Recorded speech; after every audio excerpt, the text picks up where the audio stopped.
well. Magpies to the northern end, the left of screen. Kieran Nichols, Shane McInerney and Troy Pinnell. Our umpires are wide for sound. As always here on Sunday football, and it's the Power who are going to get away first. Stuart Yu coming off a 4-goal game, working with Chad Corns out wide for Ebert. Ben Johnson winning the medal last week off half-back, starting half-forward. Long ball towards the pocket. Crowd develops, and it's helped near the boundary line. And over for a throw-in. Just a few match-ups. Bishop's gone to Chris Tarrant. Chaplin going to Rocker. And Kasisi has gone to Didak. You picked that before the game, Jared. Saw the Magpie bench. Third man up, Maxwell ineffective. Lacuria wrapped up by Treadray, whose dad was a former Collingwood Magpie. Kane Corns. Good centering option. Buckley. Changed gears in a hurry there. And did well enough. Travis Cloak working pretty hard under instructions, no doubt. Looks like Pettigrew is running with him. O'Brien, game number 150 today. Out in the path of Travis Cloak. Pettigrew with him, as Gerard said. And it is over for a boundary throw-in. The other bloke I want to have a look at, Wayne, is Josh Fraser. I reckon he's a very good player, we know, in the making. But I reckon there's time that he's stepped up another notch. He's got another 30% to improve, and his work rate, I think, has just got to reach another level. A very talented player, one that plays very well below his knees for a taller player. And modern-day ruckman, he's certainly that. There are a few of those around at the moment in the league. There's not too many giant ruckmen anymore. They're all capable of playing that roving type role. Well, the best of them at the moment is Dean Cox, injured evidently last week, but if Josh Fraser takes a leaf out of his book, he'll make another level easily. Sean Burgoyne's handball stolen by O'Brien for Leon Davis. Centering kick to space. Buckley will run onto it. Watch him at work. Just missing the target. Kane Corns. The steal. Back to Buckley. Have a go, Skip. Towards half-forward. Off hands. On over to Mark Chaplin. It's good team defence, though, by Port. Price not quite kicking that. But good team defence, just filling in the holes and covering Alan Didak pretty carefully. 3 or 4 unusual mistakes from 2 very good players. Johnson now. Runs his full measure, drives it long. Here comes Tarrant. Oh, in from the side with courage. Gee, could have nearly been paid the mark. Didn't quite hang on to it long enough. Pettigrew for Walsh. Now Chaplin. Back for Pettigrew. And now Port can sweep it out of defence as Burgoyne going wide.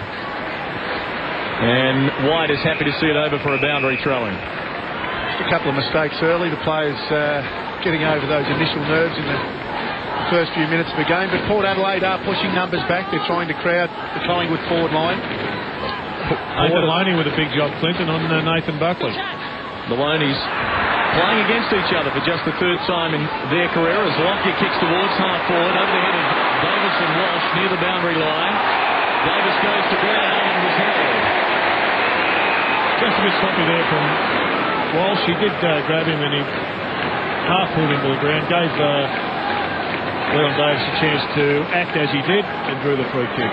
14th meeting between these 2 clubs. Port ahead 8-5. In the head-to-heads, they met just once last year, and it was the Magpies on a Friday night at this venue, round 14, winning by 31 points. Port don't mind playing here. They've won 8 of their last 12 matches at the Dome. Tight angle for Davis. Kick will land in the goal square, where there's some holding and a Port Adelaide through.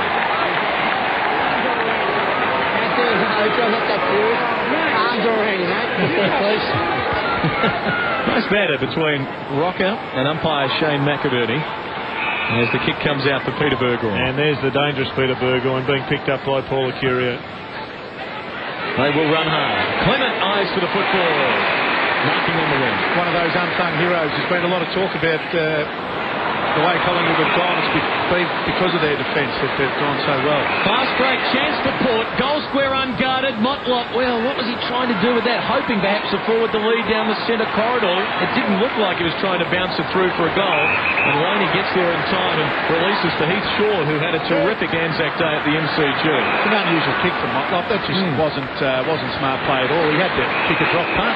Yeah, and roll it on. Fraser. Big task for he this afternoon. For Davies of the Magpies. Going long inside 50. Rocket charging out. Taking them on well. O'Brien Outstanding start from 48. Can Tarrant get a chance at it? It lands. Well, the boundary umpire was 50 metres away, and the goal umpire says it landed in the field of play or on the line, so we'll get a throw in. Yeah, that was a very unusual kick from Mop. He's a very talented player. I think he almost outstarted himself on that occasion. Could have just kicked a normal short goal. He was just inside the 50 or just on it. Good work by Walker. 6 up.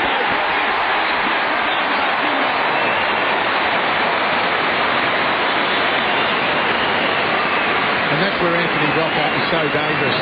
He gets a centre-half back or a full-back doing the ruck work against him. He's able to out-muscle him and put it to his on-baller's advantage on that occasion, O'Brien.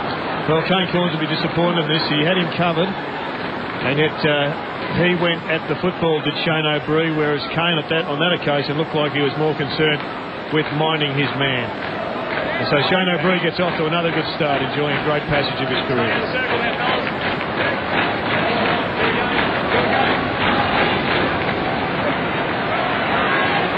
Game number 150 and a good start for O'Brien, and the Pies on the board first after 6 minutes.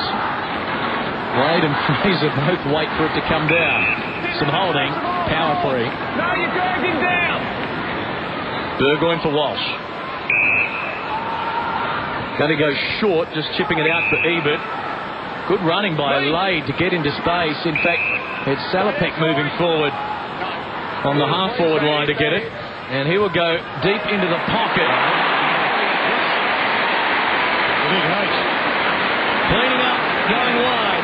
Collingwood can rebound quickly. Lockyer for Lucuria. Lockyer with Peter Burgoyne about to catch him. And the kick tumbles over for a throw-in on the outer wing. Wasn't that smart play by Harry O'Brien, the way he went off his man, able to go back with courage, and really only on the list because, and only playing because Rusling on the long-term injury list. Well, it's been a good decision by the Pies to put him on because he's been really good. Under pressure, still got to get better with his disposal, but it's been a great start to his career. Fraser got a hand to it. Johnson, handball away into space. Cassisi getting there first. Good room for the forwards to lead. Motlop had a good piece of it. Couldn't hang on. It was raked up. Holding the ball.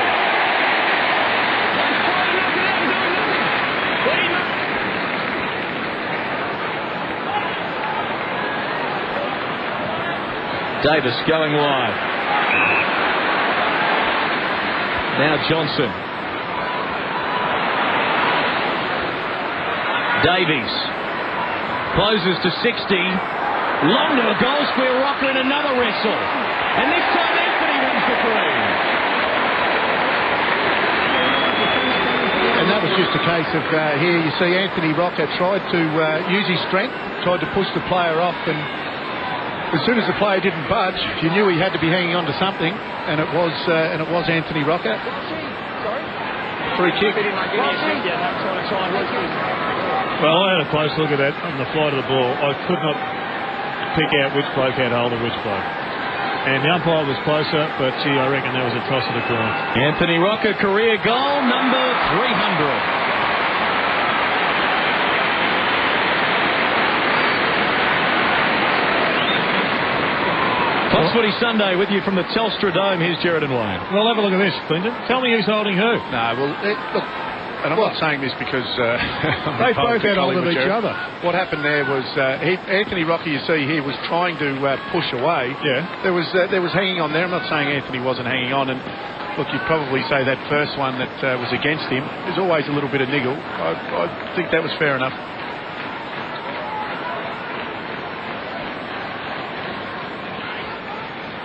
Good start for the Pies with the opening 2 goals. Lade and Fraser again in the middle. Chad Corns, good handball for Walsh, who dashes away, keeps it low, spears it to Treadray, who couldn't hang on. Ebert recovers well. Walsh kept on running. Great stuff. Does he get the finish? Yes, he does.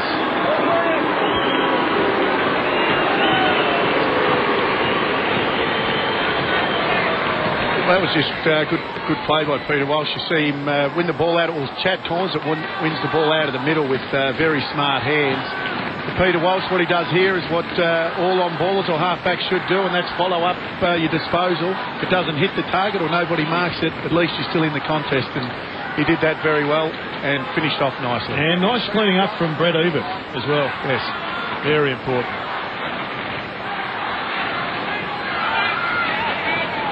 Walsh with his first goal of the year, and it halves the deficit. Just starting as a loose in defence at the moment. Here's Walsh. And Harry O'Brien is loose for Collingwood at the other end. Davis to O'Brien. Johnson. Long in the rocker direction. It'll land in the field of play. Anthony got one mitt to it. Now Chaplin. Big task this afternoon. Sean Burgoyne stabs it wide for last week's 6-goal kicker for Port. And Marnie is dragged down by Johnson. Marnie, a former Magpie, remember, although you need long memories. The 97-98 seasons he spent at Victoria Park playing 19 games. Short boundary throw in favoured Wade, although Collingwood will spirit away, and Fraser cops one high from Peter Burgoyne. Josh, come around, Josh. Around this way, please. Good follow-up by Josh Fraser, though, to be in the ruck contest and then charge after the ball. More of that, and he'll up his percentage of possessions. That possession lets him down, however, as Walsh takes the mark, waxes it with Chaplin, and then goes wide, and Salopek's got it. Played every game this year, Stephen Salopek, trying to solidify his place in the team, which he should be doing now in his 4th senior year, as O'Brien plucks this one at half forward and uses Didak. And Stewie Dew read him brilliantly there. Cassisi getting the handball away. Collingwood still a chance. O'Brien on the wing. Misses O'Brien with the handball. Harry follows up well. In trouble. Can they get away? Maxwell, they've had every possession and they're going backwards. Now Prestigiacomo out of defence. Lecuria working hard on the wing. Alongside Peter Burgoyne Goodule. One kept his feet. And that was Peter Burgoyne. And he takes the footy. Couple of bounces, long to half forward. Treadray's got to beat a pack. Good spoil by Maxwell. Treadray, quick recovery.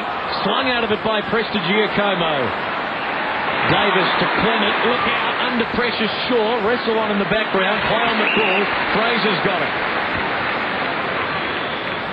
Lecuria has got this one.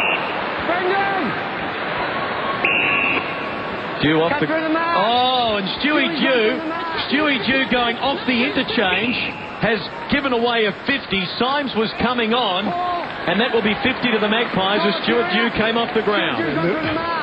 A little bit stiff there, Stewie. It's probably one of those tricky ones where he didn't realise coming off the ground. He obviously had to wait. He obviously had to wait until the ball was disposed of, but Short footy for 50-metre penalty. you can understand. Well, hey, they can't bench him for the mistake. Loney, designated kicker.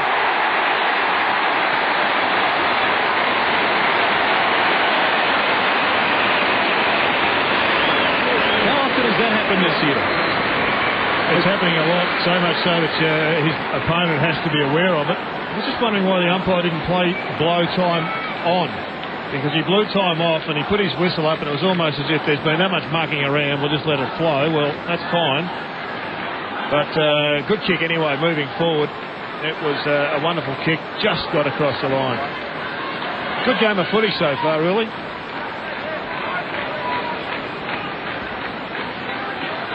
Loney's goal, the Magpies' third, halfway through this opening term. Feet in, straight the footy, knock it out. And a good afternoon could be in store for us. Again, the ruckman wait for it to come down. Fraser for Davis. Looping handball over the top for Lecuria. 55 out, pulls the kick magnificently to Rocker.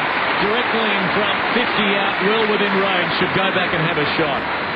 That was a beautiful kick. He could have easily gone short to Tarrant. It was probably only a 15-20 metre kick. He looked up. Wasn't anything really further up the ground, but to screw it back from there, dangerous kick at times, because if that gets spoiled, it can go straight to the other end of the ground, but it was a beautiful kick. It's one for Troy Chaplin to learn from. He was actually looking to fade back. That's right. Didn't think that his man was going to be the target, and yet the kick was so good that he got exposed. He's got 14 for the year. Have a look at that. Graceful Anthony Rocker.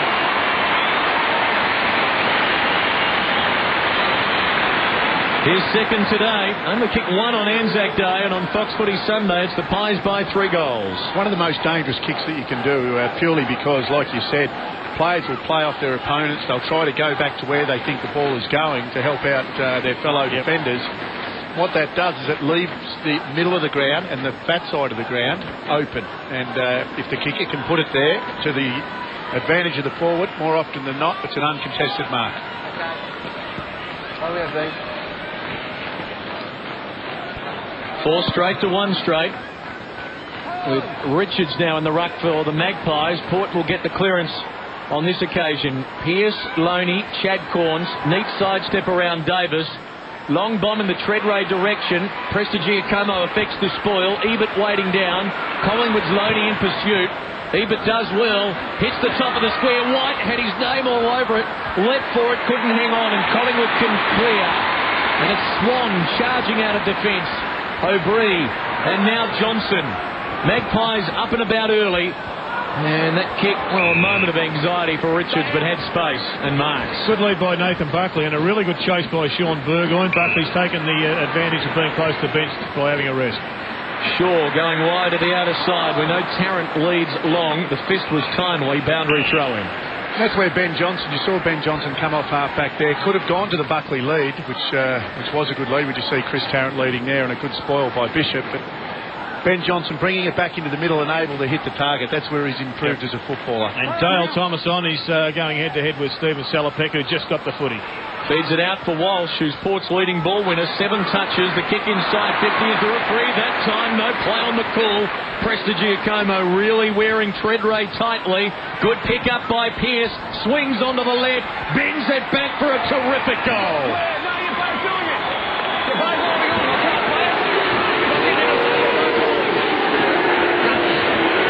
Well, it was a good little clean-up by Pearce. But the crowd was interested in this one, not so much the Collingwood crowd, but the Port Adelaide fans. And I reckon that one was pretty close to being a free kick to Warren Treadray. Yeah, probably a bit unlucky there. I agree with you, Jared. But isn't Pearce an exciting player? Yeah. Moves a bit like the Burgoyne boys. Super quick and can finish. NAB Rising Star, I think, from round 3. Yeah. Excellent. Nominee. Watch the arms, keep him down. Thomas and Chad Corns. Thomas, keep him down. A little bit of spunk about the young man. As Lade and Richards square off. Swan knocking it to Richards. Swan into the middle now. Kane Corns matching up against him, and Big Josh has pushed forward. So that will try and stretch Port defensively as Salopek, risky cross-ground kick, but Wade in a rich vein of form takes a nice mark. Now Nathan Loney delivering towards half forward. Having it knocked away was Symes. Recovers for White. His brother's done it at one end. Can Nathan do it for Port? Not quite. Come out. And they're going to move it on pretty quickly. So what's your instruction to a Josh Fraser under these circumstances, Wayne? Well, Josh has gone forward. Now he has to play basically as a centre-half forward. He's no different to any other player up there. You can see that he should be the next kick here if it goes to space. And he is. And he's got it. Well coached, coach. Fraser's kick, though, is to space, and it didn't look to be a good one. And Wade's not taking responsibility He's for not that. the kicking coach. He just teaches them where to lead. Port now on the rebound with Chaplin. Looping it out wide. Cassisi on the wing. Pops it up to half forward. Treadray's going to get this one. Too far out to score, though. He's worked really hard, Warren Treadray, and hasn't had a lot of it.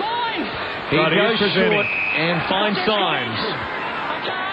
That's his first possession, in fact, and yet I reckon he's been stiff a couple of times with umpiring decisions. But what's interesting is that they're going long on many occasions, Port Adelaide, heading it to packs, to contests, and Warren Treadray's been at the front of each and every one of them. And I think that's why last week, Clinton and Wayne, we saw such a high-scoring game.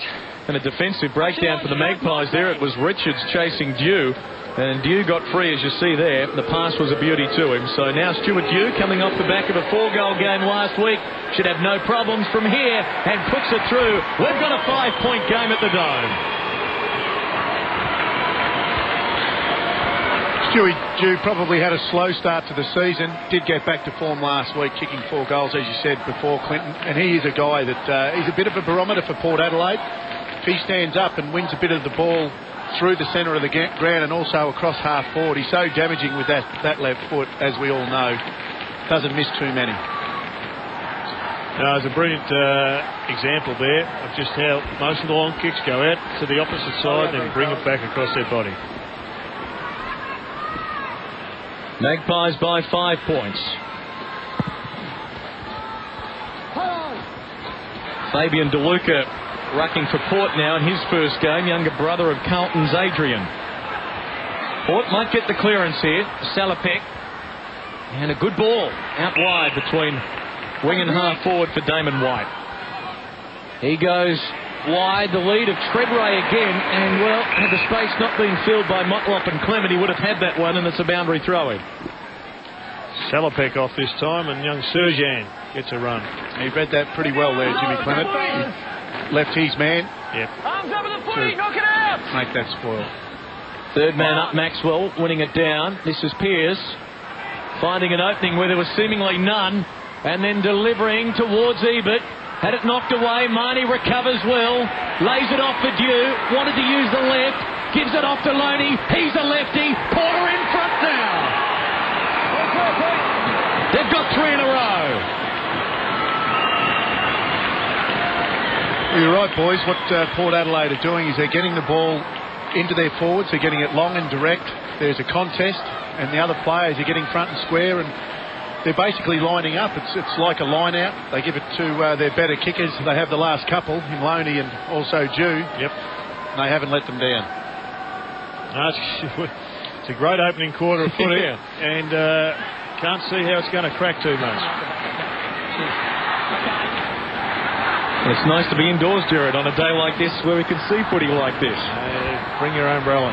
Good tack! DeLuca getting it down, following it up, shoveling it out. Thomas caught.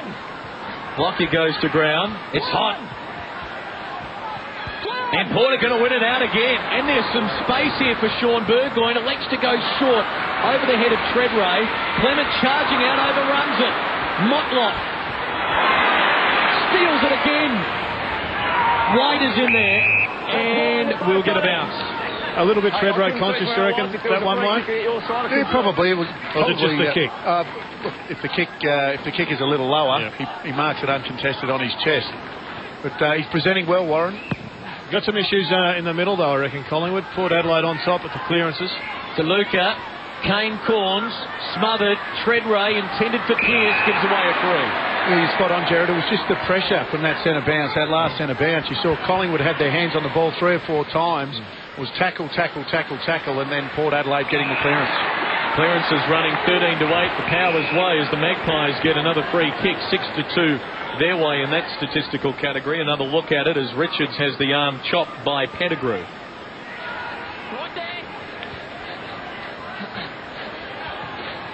Richards electing to go short, bouncing it up to Fraser, makes the big man work. He's equal to that task. Buckley, harassed by Sean Burgoyne, keeps it in, but Port will scoot it away. Marnie to Ebert. And he goes to the centre corridor where Pearce has been trouble, but he's about to be mown down. Good night. Advantage play on. That was clever by Lockyer. Just slowed up, let him think he was on his own. Yep. And Johnson gives the forwards a chance.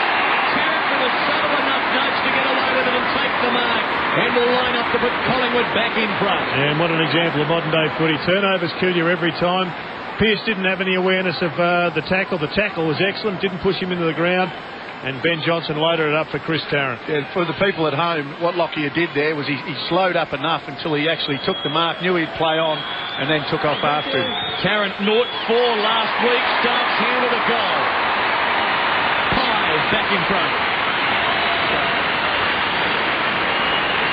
It always helps when you get the ball kicked to your advantage, and once again we'll show you the replay of that great tackle. Smart enough to slow up.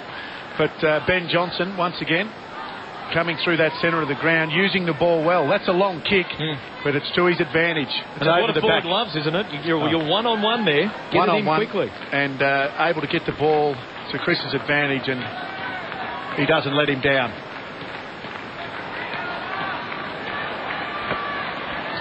Good start confidence-wise for Chris Tarrant. It was interesting when Ben Johnson took the footy.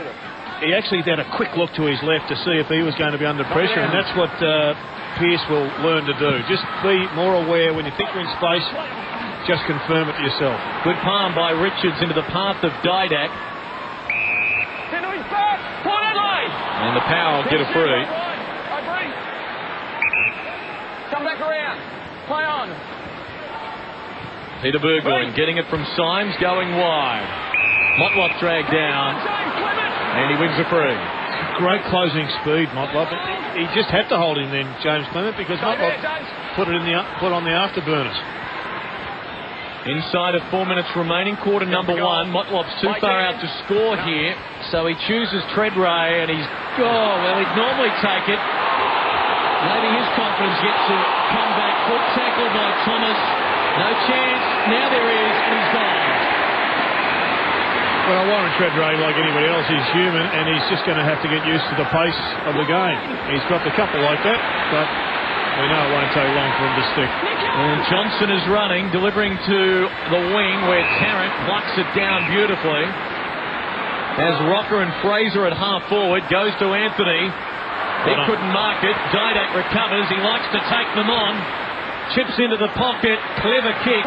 Excellent spoil though by Sean Burgoyne down to Walsh. And now Porter on the counter-attack with Kane Corns. You just got the feeling with that spoil, it was a good spoil by Burgoyne, but Buckley thought he had a bit more time. Just did a little bit easy. I reckon what was also interesting was Sean Burgoyne knew that Didak could do something tricky. Yeah. So he didn't commit too far to cover the goal. He covered Buckley before he knew the ball wasn't going there. Treadray, like a 10-pin bowler, getting that up to half forward. Collingwood will clear. O'Brien to another veteran in Burns, to another one in Buckley. The bounce not favourable. Sean Burgoyne slips the Magpie skipper nicely. That's the difference between this ground and the MCG. The MCG really had the sting out of it last week. Ball not bouncing high. Yep. A couple of times today already, ball bouncing over the top. Good contest here, Dew and Lockyer. Lockyer goes to ground. Support for Collingwood. Shaw under pressure, although Dew overruns it. Johnson. Collingwood should clear. Lockyer goes short. They did it well. Clement. Just great footy from both clubs there. Good pressure from the forwards on the backs, but the backs cool enough, skilled enough to clear. He's Shaw. Going wide. Burns. 2 minutes left. He's got a problem because Brendan Lade's up the ground. Well, he's going to kick it over there to Peter Burgoyne and working very hard. We mentioned it earlier. Tarrant on a long lead. Lucuria running, delivering in the Fraser direction. And he's getting one for a high shot. And that would frustrate Warren Treadray, I suspect, when he sees that replay. Free kick count 9-4 now, Collingwood's way. There's been a lot of whistles early. Treadray coming off the rest. Fraser's kick a shocker into the man on the mark. Who will win out? Collingwood get it back. Buckley goes to the leading Rocker. And they are just being a little bit exposed, Port Adelaide. They just haven't quite got the body strength down there to cover all the tools. And Anthony Rocker at this stage is just too strong for the young man. Anthony lining up for his third goal.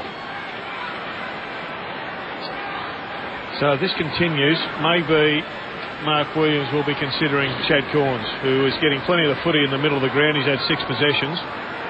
And he's an important player because he's so smart with the footy. He's getting behind the ball a bit, Jared. He was actually deep when that kick came into the forward line. The Magpie Army reaction tells you the story. A 3-goal opening term from Anthony. Remember, he kicked 8 here against the Hawks. Here's the setup. Fraser's kick was smothered, but the Pies got it back, and Buckley's chip kick was just where Anthony wanted it. Well, Pettigrew just had to do more with the disposal. He had the ball, didn't realise he was going to be under that pressure. But the strength of Anthony Rocker allowed him to get clear, and good accuracy too from that angle. Credit to the kicking coach. That time. Collingwood's lead is 11 points with 40 seconds remaining in quarter number one. Chad Corns now just loose in defence. Peter Burgoyne with the clearance going Port's way again. 20-11 on that front now. Either going to ground, O'Brien's away. He wasn't loose. Loney was running with him. Johnson to Buckley, still time. 20 seconds. Collingwood forwards have been marking strongly. Will Buckley get it in there? They've got the numbers back, Port Adelaide. And that's a risky centering ball for Richards. O'Brien clever. Davies harassed. Quick hands Richards. 5 seconds. Buckley short. Johnson too far out. Plays on. Loney. Can he beat the siren? He was going across the face, and it's off hands, and it will be a behind. Entertaining opening term at the Dome, and Collingwood enjoy a 2-goal lead. Well, that was really interesting because Loney is playing on Chad Corns, and when Chad Corns selects to go back and play deep, Loney pushes up to the half-forward line and presents himself. He pushed out into the vision of Nathan Buckley, but Buckley ignored it. It was probably only a 15-metre pass, so that's maybe why he let it go. But eventually gets on the end of the handball and nearly puts one away. But great quarter of footy. Entertaining football, that's for sure. The final behind not being paid to Collingwood. So there's 6 straight 36. Port 4-1-25 at quarter time.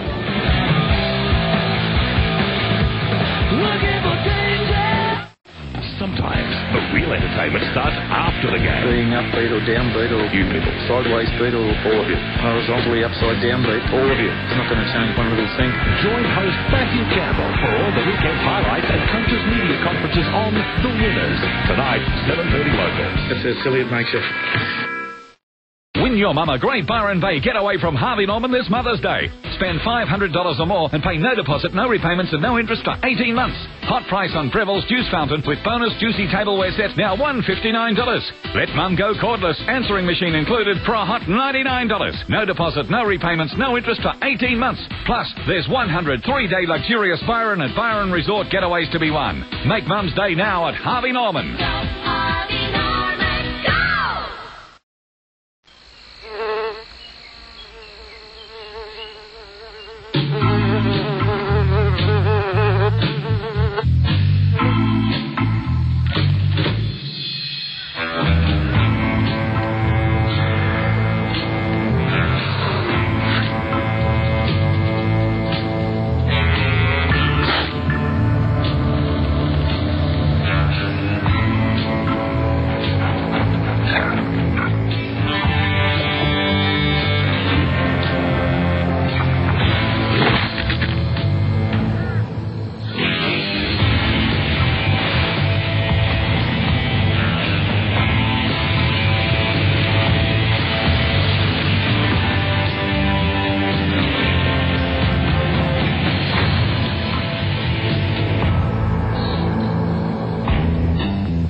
Some of the biggest names in the business. And now, the golden boy of boxing is returning to the ring. To shut up one of the biggest thugs in the business, Ricardo Mayorga. He's just an absolute wild man. An amazing 13-year career can be brought down with one punch. In the Danger Zone, De La Hoya v. Mayorga. See it live May 7, 11 a.m. Call to book now. Foxtel and Optus Digital press box office from May 5. By the age of 25, he had conquered the known world and altered the course of mankind forever. Conquer your fear, and I promise you, you'll conquer death. Oliver Stone's epic masterpiece of greatness, starring Colin Farrell, Angelina Jolie, Val Kilmer, and Sir Anthony Hopkins. That young man will always belong to the ones who follow their great visions. Alexander, May 14 on Movie 1 and Movie 2. Join us on Tuesday. A man sacked by Bobby Davis ruined his career. Sago Rice. Plus a great Tiger premiership player. What, that halfback Graham Berger? Then join Ron Barassi for the record-breaking 1987 clash between Sydney and Footscray. Part of your legendary Tuesday night lineup right here on Fox Footy Channel. Last week on The Gospel... Does he just have one of those punchable heads? I think so. Stephen Mills, you found him? He's just yapping all the time, and he's busy, and he's a very good player, so people like to punch him. Your beard. He's putrid. I'll be honest, the game, sometimes you watch it on TV, is quite boring. It's a better game live. That's The Gospel, Friday on Fox Footy Channel. There's a first time, there's a first time, there's a first time for everything. You don't have to be with all the boy to sing. There's a love song for nothing until you die, of course, in which case that ain't me. Milestone game for Shane O'Brien, 150, and he started in fine style. A goal there, 9 touches as the Magpies leading an entertaining ball game at the Dome by 11 points, 6 straight 36 to Port 4-1-25. Let's take your boundary side and Scott Cummins. Thank you, Clint. Well, all the action there was with the Port Adelaide huddle.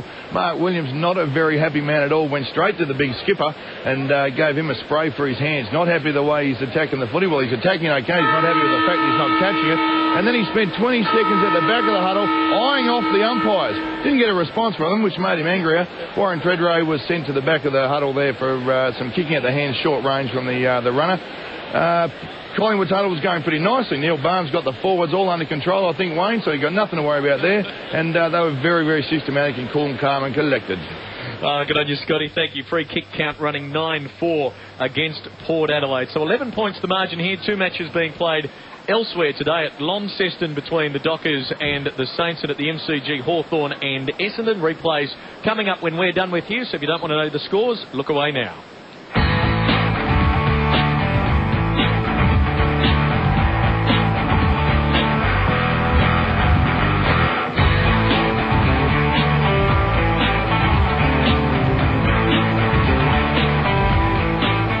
Maybe what Mark Williams was talking about, gents, the free kicks to Anthony Rocker in the goal square. Those that weren't and those that were. This is the first.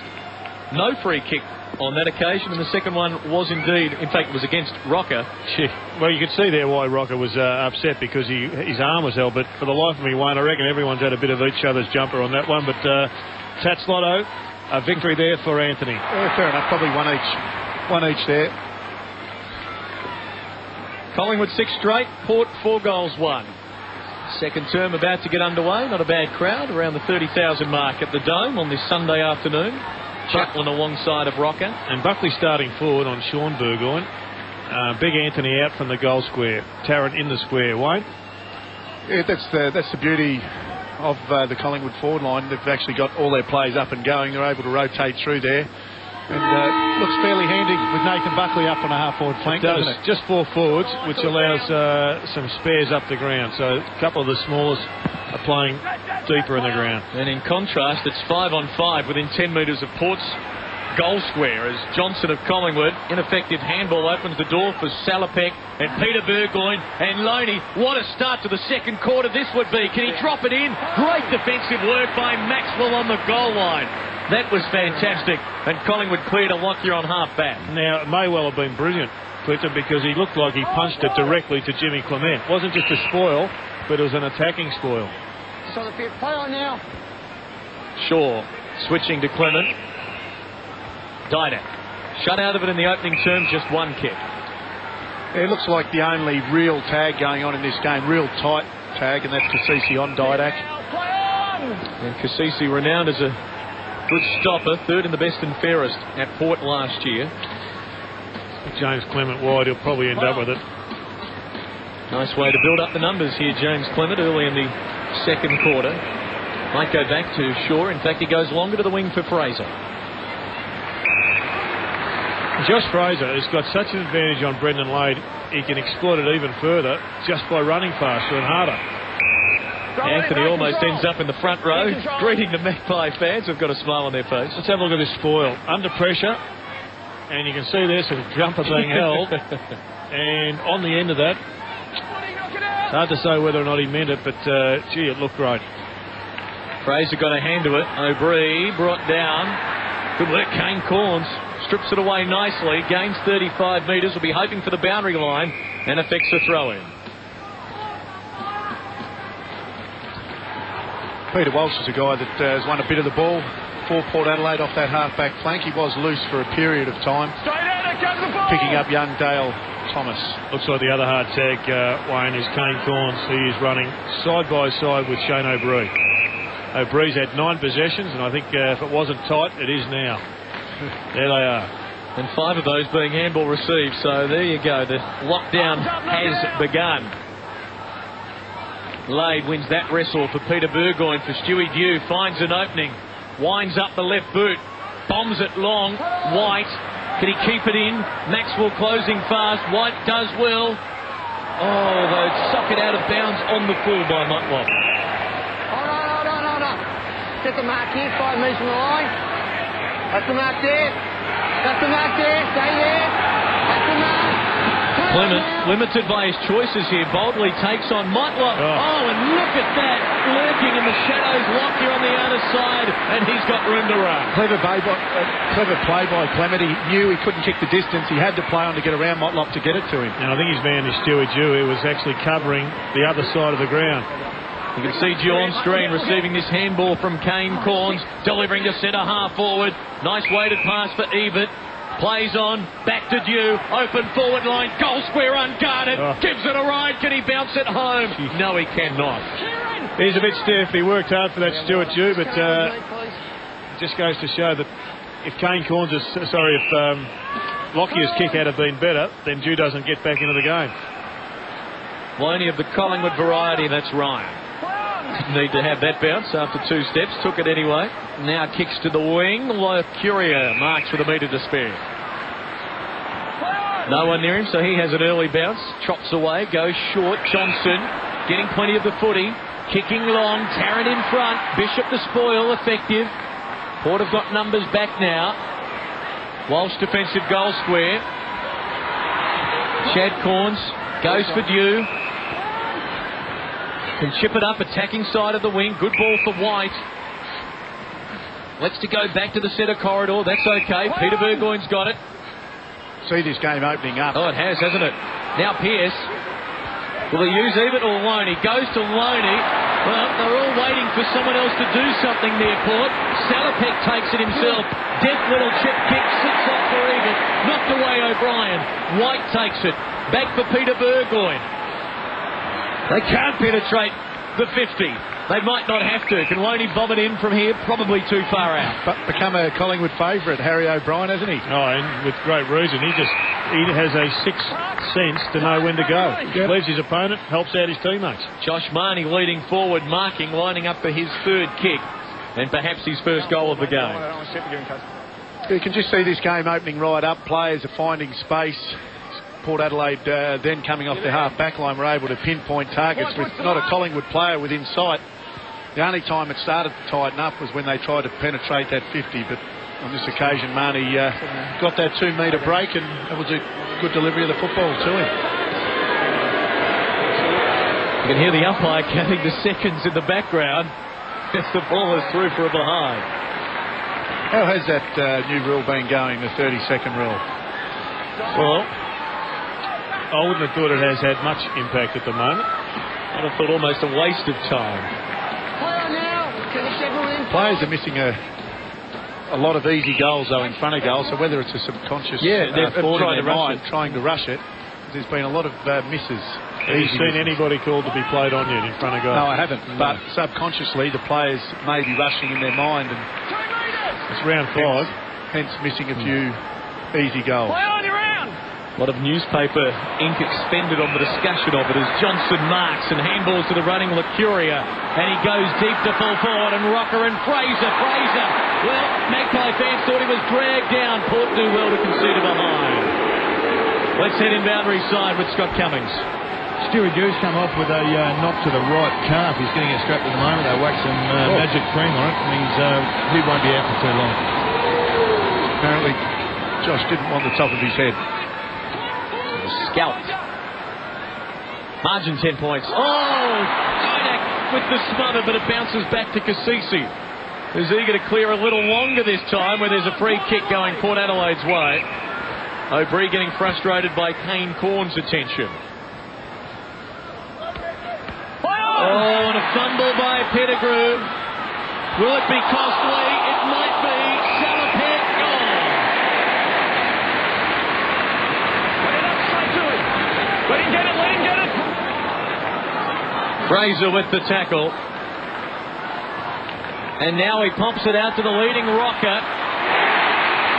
And Big Anthony's in the zone right now. Well, Mick Malthouse would be thrilled with the Josh Fraser tackle, more so than just about any other of his possessions today, I reckon. Yeah, you picked Josh out before the game, Jared, about his work rate, and one of the things he has done today is when he's gone forward, he's playing in the ruck, but able to go forward, he's looked very dangerous across that half-forward line. And that was just a superb kick to Anthony Rocca. Didn't really lead. He just put it to the space. Anthony was able to use his body strength and take an uncontested mark, really. It was a magnificent kick. He's enjoying being fit. Has missed 26 games the last 2 years through injury. He's kicking goal number 4 here.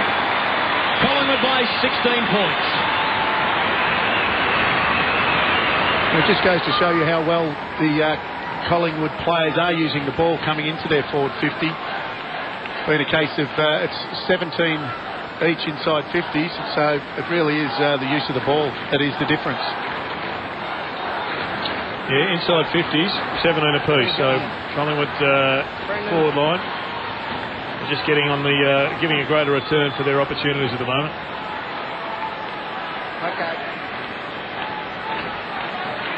Richards versus Wade in the middle with Collingwood 16 points to the good. The bounce favouring Richards. His hit out ineffective, although it ends up with Swan. Did well. Second effort. High one inside 50 now. Walsh, can he get there? Because it's Buckley and Sean Burgoyne leading the way. Walsh gets there now. Burgoyne's going to paddle it well. Intended, I reckon, for Salopek, who wasn't ready for it. Sean Burgoyne out wide. Kane Corns elects to go short. Finds his brother. And Chad Corns goes to Marnie. And he marks well in front of O'Brien. One of the reasons why Chad is such an outstanding midfielder and even a creator across the halfback, because his kicking is superb. Be a bit beyond him here, Marnie's looking to hit a target. Telstra Dome, I reckon, people kick the longest. Oh, here's the set play. Just give it off to a loney of any kind and he'll have a long shot. And offhands it through for a behind.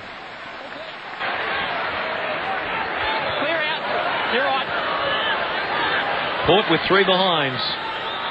Their net return in the second term as Lockyer waits. Maxwell.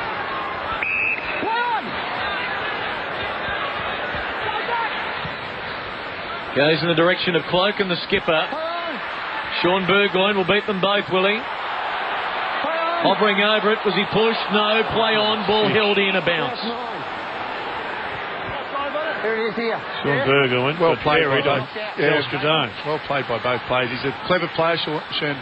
He was that deep, Wayne. He was in your boot. Didn't take possession of the ball, though. It was a smart play. He knew Buckley was sweating on him.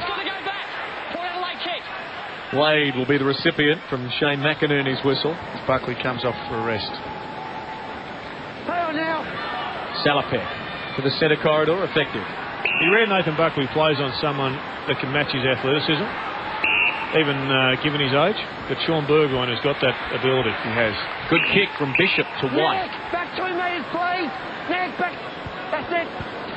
Porter looking up to a crowded, as you see there, forward 50 every time they get it. So therefore the chip around. This time Walsh has it. Collingwood zoning off. 3 men are about 40 metres away from this kick. Walsh is going to try and break it over the top to the top of the square. Easy one to spoil. Chad Corns waiting down.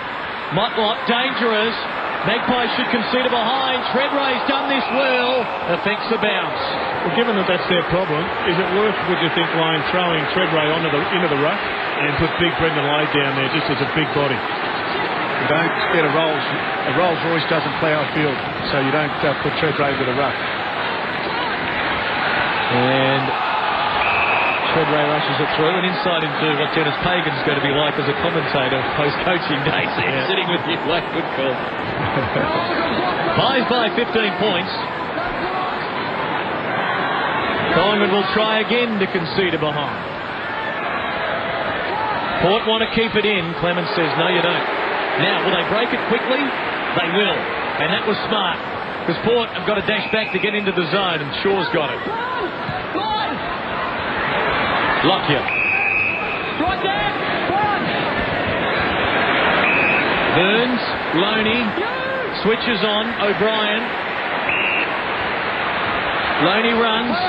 O'Brien, shaped as though he was going to give it to him, takes off boldly, not sure where he was going. As you see, O'Brien, after a blistering opening term, has been shut down. No possessions in the 15 minutes of this quarter after 9 in quarter number 1. Kane Collins doing the job. Lockyer's got the footing.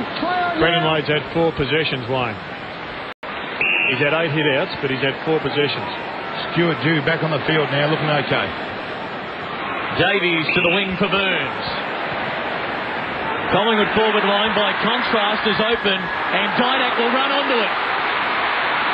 Slipped, caught, great pressure, Cassisi not to give away a free. Davis and Tarrant lurking near the boundary line, will get a bounce. The game that just a few minutes ago looked like it was opening up has become a bit tighter. I think both coaches said players were getting too much space, but on that occasion I think Alan, the eyes lit up. Yep. And he thought, I'm running into an open goal here, and probably had it spent before he got it. Talk about athletes. Big Fabian DeLuca's had a run on the ball, which has meant Lade has potentially come into the bench. Here is the 19-year-old DeLuca out of Scoresby in Melbourne's East. Burns for Didac. Shovels the handball out. Porter going to get it. Chaplin brought down. Loney collared. Pearce trying to break the tackle. Good handball for Salopek. Great vision over the top for Kane Corns. Good set up this. Symes, Kane Corns. Gone small up forward with Motlop. Salopek. Back for Symes. Closes to 55. Blazes away. Collingwood with numbers short. And that is the worst kick in footy these days, when players overestimate how long they can kick it and they just chop it up. Davies paid the mark. That's not 15. Well, it is to Burns. And he hasn't seen it until now, and that one lets him down as Pearce, nice little pirouette. DeLuca, not a turnover though. Dew's got it. Caught by O'Brien. Salopek loads it up. Hits it into the pocket. Collingwood at full stretch. Clement. Shaw the soccer boundary throwing. Just one goal in this second term. It was kicked by Rocker. Pete Shaw doing a good job down there with Harry O'Brien and Jimmy Clement. Unsung heroes, the backman, Jared. We often talk about the forwards, but doing a pretty good job. Shaw sends it out on the foot. Hold on. Mark, back here, please. Spoke about Brendan Lade. He's a very good player when he goes forward. Yep. Possibly put him down there and give him a bit of space. Well, there are 35 players in Port's attacking half as Symes tries to find a target. The Lade is in the goal square right now. Caught. Collingwood clear. Lockyer to Burns. No one to give it to. The Magpies have flooded back. Now, Davis has worked really hard. Walsh brings him down illegally. Yeah, good decision. Just took him out of the play.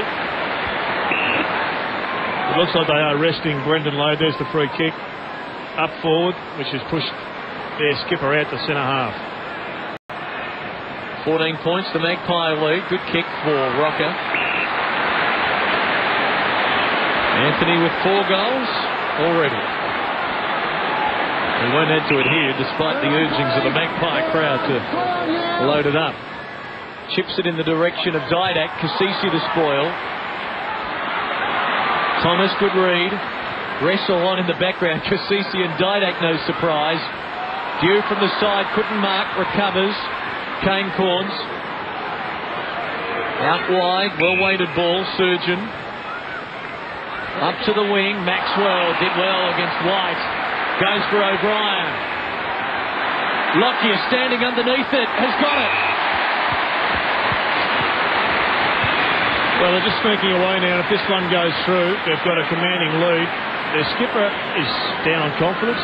He's had 2 possessions. I reckon it's time to throw him into the ruck or ruck rover. I know you've got your farming analogy, and in many ways I agree with it, but he's just got to get into the play as a skipper, and he can push down back and play that role. He's also a player, you're right, Joe, that can sit behind the ball and take a couple of catches.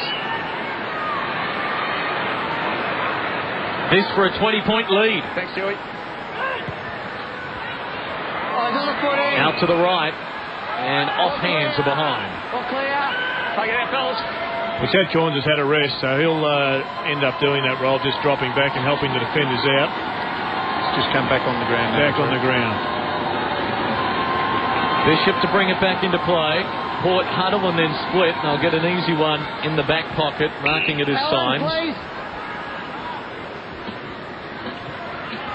Goes short. That's the one, Bergie. Cassisi back for signs. Yeah, you got it. Back for Cassisi.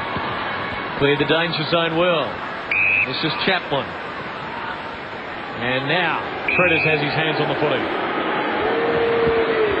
Peter Burgoyne closes to 70 and gives Lade a one-out go, and that's a great kick. Great coaching, gentlemen. And Lade's got the mark.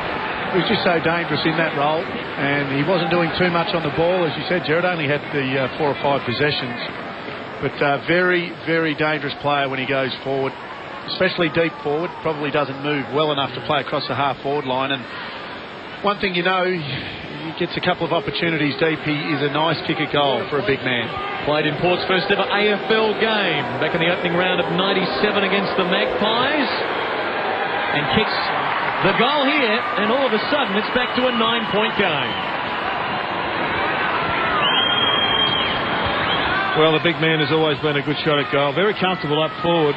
And I reckon when their sides are playing the various zonal defences that they're doing now, if you're a midfielder coming through, sometimes you want that get-out-of-jail card, and that's the long bomb to a bloke like him who just sits there in the goal square. And the key to that for Port Adelaide was speed of ball movement, able to get it in there quickly, 2 or 1 out contest rather than Collingwood getting numbers back. Well set up by Port. Richards to go against DeLuca in the ruck.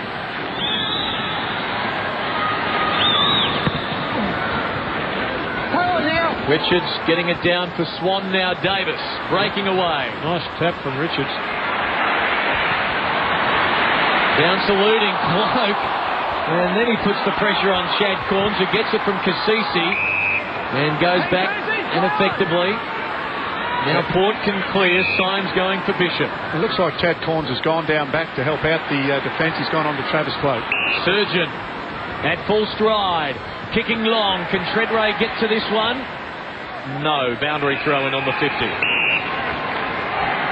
have another look at Richards' craft work here. Over the back. That is a magnificent tap to Swan. He knew exactly where that was coming from, and around the back went Leon.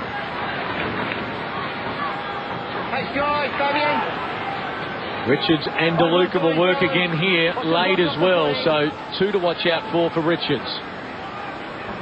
Lade stumbles. The boundary throw-in is wide. It favours Collingwood. Davis to Swan. Long to Rocker and Bishop. Bishop's got to sit this time. Important game for these two clubs. Port a win and they're ahead in the count at 3-2, equal with Collingwood. If Port lose today, they're 2 games behind the Magpies. It'll be Port 2-3, Collingwood 4-1. So Travis Cloak is now effectively playing at full forward. Would that be, Wayne, because he's taking Corns away from the play? Whoever picks up Chad Corns goes to full forward? Not a bad ploy at all. If you're Collingwood forward, Chad Corns will try to read it and try to give Port Adelaide a lot of drive off half back. So take him out of the play isn't a bad ploy at all. Travis Cloak's only touch today has been a hit out. Port building again, leading to the pocket. Couldn't mark that one late. Thomas, look out. Boundary throw in. Well, big Brendan Lade is asking the umpire why not the free kick.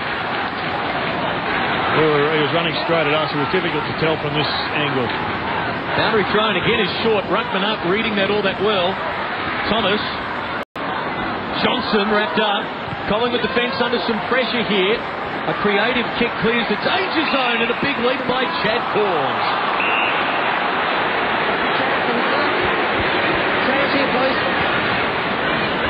Goes to the centre corridor. Well, I reckon he was just about thinking of what he was going to do with it there, Chaplin.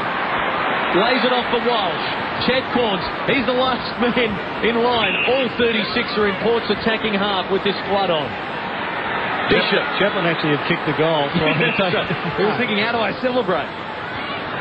Try and pluck this out of the sky, someone. They can't. Motlop, he is dangerous. He is crafty. Look at the guile. The Nouse. What's the finish like? Oh, good stop there by the goalkeeper, Thomas. That had everything the goal of the year required except the finish. It was outstanding dancing. And had Thomas beat Lewis Roberts-Thompson in Sydney last night, he would have bumped someone and it would have been a goal. Gary Ablett's goal was remarkable. So, 3 minutes from half-time, it's been a goal apiece in this arm wrestle of the second quarter. Travis Cloak goes to a one-on-one and you're back tearing in here against Kaplan. There's no goal of the year there. Grab one out of the bucket, Troy. Let's have a look at this for footwork. Even his own teammates didn't know where he was going, including his captain.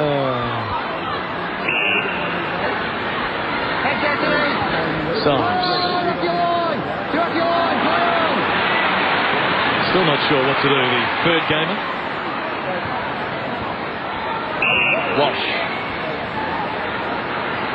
This is looking okay. DeLuca. Now Bishop. He looks a good size, DeLuca. Looks a very athletic, tall man. Walsh, could he go all the way? Rumsey's full measure. 55 out to the top of the square. Big leap from Thomas. What does that kid love to jump? Boundary throw in. Well, it's an important leap too because I reckon it saved them a goal. Stewie Jew was going to swallow that. Well done for the young man. We've seen him take a couple of big marks this year, but discipline enough to go for the spoil as well, which sure Mick would enjoy. He already loves him. He's going to love him more. He won't enjoy that. A Port Adelaide free kick against Thomas. Have another look at it. And a good decision with Lade lining up to make it a 2-point game. And that's just pure size against Maxwell. Lade's just really far too big in those circumstances. But even in those positions, you just can't grab the jumper. It wasn't effective, didn't do anything. As soon as you grab the jumper, the umpires are going to pin you. Lade misses. Port this quarter have kicked 1 goal 6. As such, the margin is 7 points. Minute 42 from half-time as Clement down the centre corridor, risky ball. Salopek a chance and takes it over the top. That's 50 to be a goal with a power, and they're going to have a 1-point game nearing half-time. The exciting thing for Port fans there, though, was the grab of Salopek. He's a very good midfielder, but he's a modern-day midfielder of note, hopefully, because he can take grabs like that. He's had a good start to the year, a career-high 20 possessions in round 2, had 18 last week, as you see Davies. You can't do that. And now already Salopek, this will be his 13th touch today. He kicks the goal. It's a point the difference.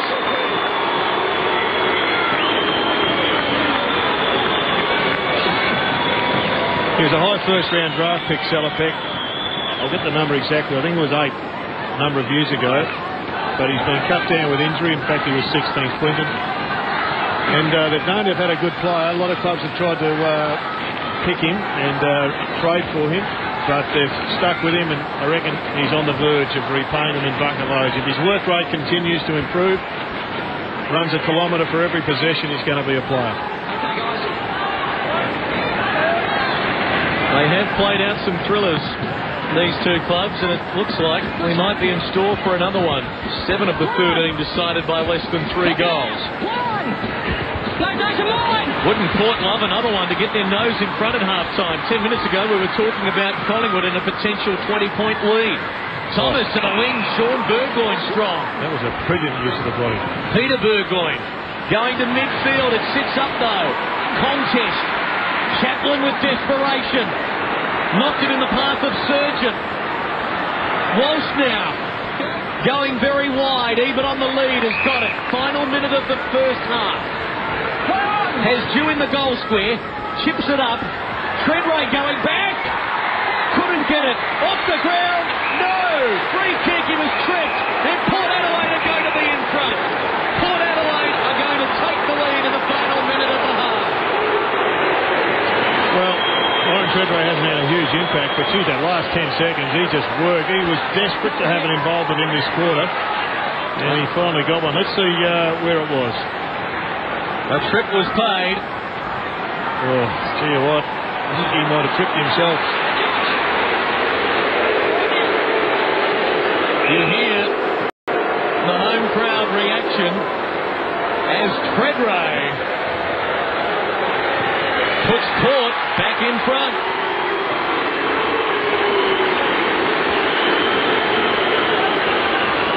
Summed it up pretty well there, Jared. He hasn't had the greatest of days, but there's still a half to be played. But the way he come back on that ball was great courage. He just wanted to put a contest on it, nearly marked the ball, but stayed in it. We know he's very good below his knees. You've got to pay that because the McVeigh one that wasn't paid in Sydney last week was spoken about as being an error. No, he certainly got tripped up there. And I've never seen you break a ball like that one. Free kick has been paid Port Adelaide's way. A frustrated Magpies holding on at centre-half back. 28 seconds to go from half-time. Port have rallied. 3 goals they've kicked in the last 10 minutes. And Lade says, let's get it in there quickly. Treadray in the pack. Who's waiting down? O'Brien of Collingwood. Handball over the top. Good for Swan. Buckley. Davies. Magpies charging forward. Fraser, 14 seconds towards Tarrant. Cloak there as well. Got it onto O'Brien. What a finish from Collingwood!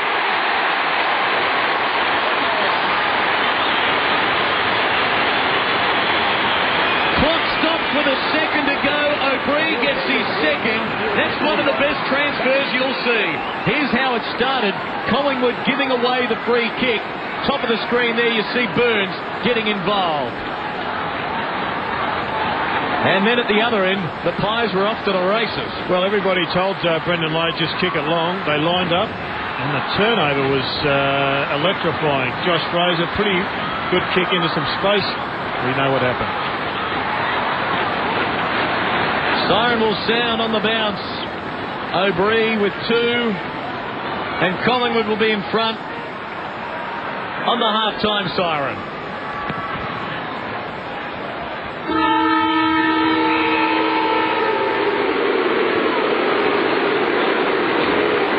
Going to have a pretty good second half, I reckon.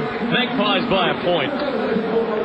Well, we're having a great game of footy, and not sure whether it's rule changes or coaching or whatever it is, but so far the last few rounds of footy have been absolutely fantastic. Got a close game here, and really that quarter was divided into 2 halves. It was. Collingwood dominated early, and then Port Adelaide fought back really well. And interesting, the clearances have evened up to a point where Collingwood, in fact, Port Adelaide are just 2 clearances in front. It was a free-flowing game, especially late in that quarter, but Port Adelaide were trying to find a way, eventually did. This is going to be a big second half. The reception for the men in red today. You hear it from the Magpie fans. They'll applaud the Collingwood team off the ground though. Good game this. Pies by a point at half-time.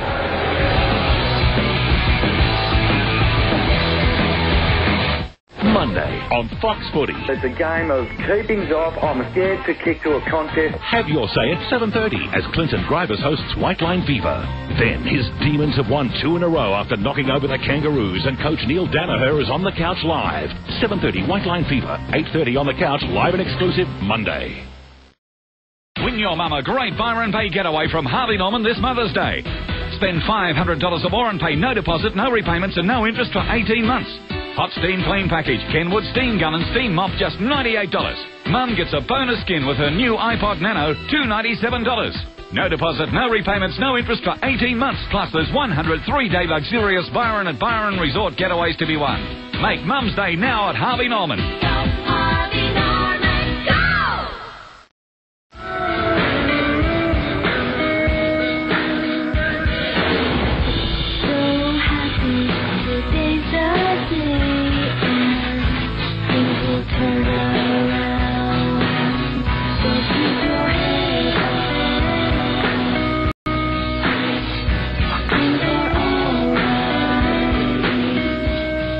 Stylish Motorola L7. More phone, less space.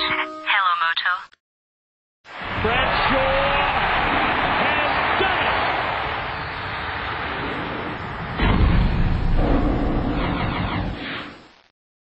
say it's definitely worth coming down and checking out Bunnings. The range here is absolutely amazing. We'll suit any home DIY, a weekend warrior to a tradie. 20-piece screwdriver set only $29.98. Multi-fold ladder $149. Outdoor bistro blind $88. Storage container just $12.98. If you happen to find a cheaper price on a stocked item, we'll beat it by 10%. I think you're mad if you don't come in and check us out. Bunnings Warehouse! Lowest prices are just the beginning. Watch your heads, guys. Dad! I wish we had a bigger car. Oh, hi. I am a GE Money Genie, and I can help, because with the GE Money personal loan, you can have that four-wheel drive you've been wishing for. Our personal loan starts at just 8.74% per annum, and you can apply in a blink.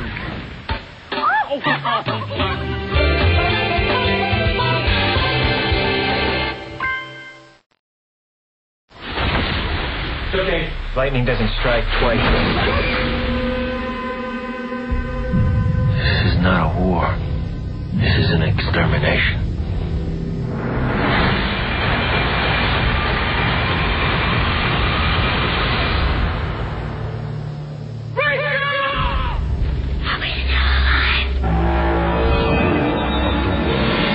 Coming soon, only on Foxtel Box Office. It is the most gut-wrenching football story of our time. A heartbreaking battle with cancer. A devastating and controversial omission from a grand final dream. How far do you go? Do you play with a person's life? Now, for the first time in over 30 years, Fox Footy Channel drops a bombshell that reveals the private thoughts of Hawk skipper Peter Crimmins just moments after being omitted from the 75 grand final side. Don't miss part 1 of the Peter Crimmins story. Headliners, Wednesday, exclusive to Fox Footy Channel.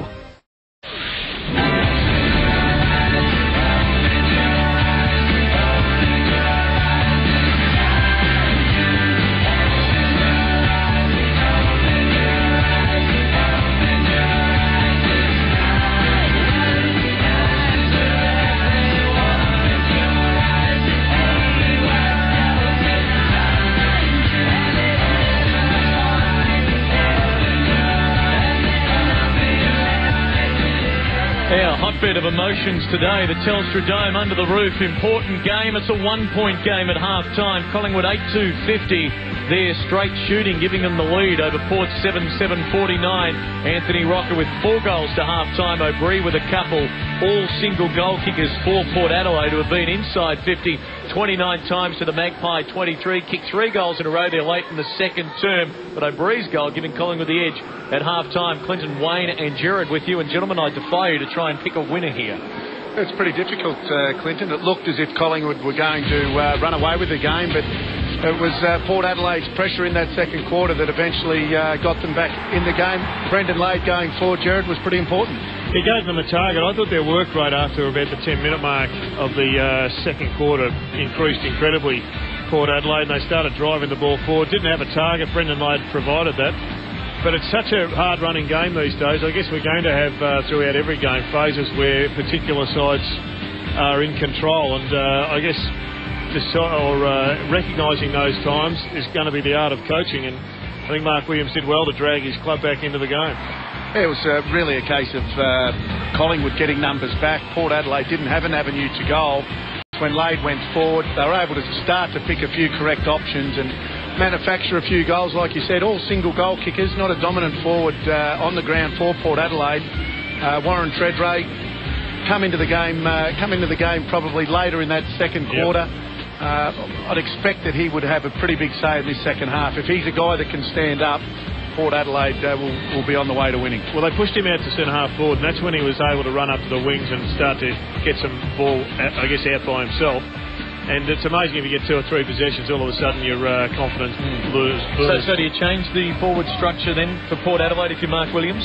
I still think Brendan Lade is vital, given the way Collingwood are using their defence, to have somebody that's as bulky as him close to goal. But they're going to have to use him in the ruck. The Luke is not going to be able to carry that with his inexperience. But when he's resting, I'd rest him in the goal square, not in the bench. And will Collingwood persist with Travis Cloak? Just 2 touches in that opening half. 1 kick, 1 hand pass. But as you said, he was dragging Chet Corns away for a while there.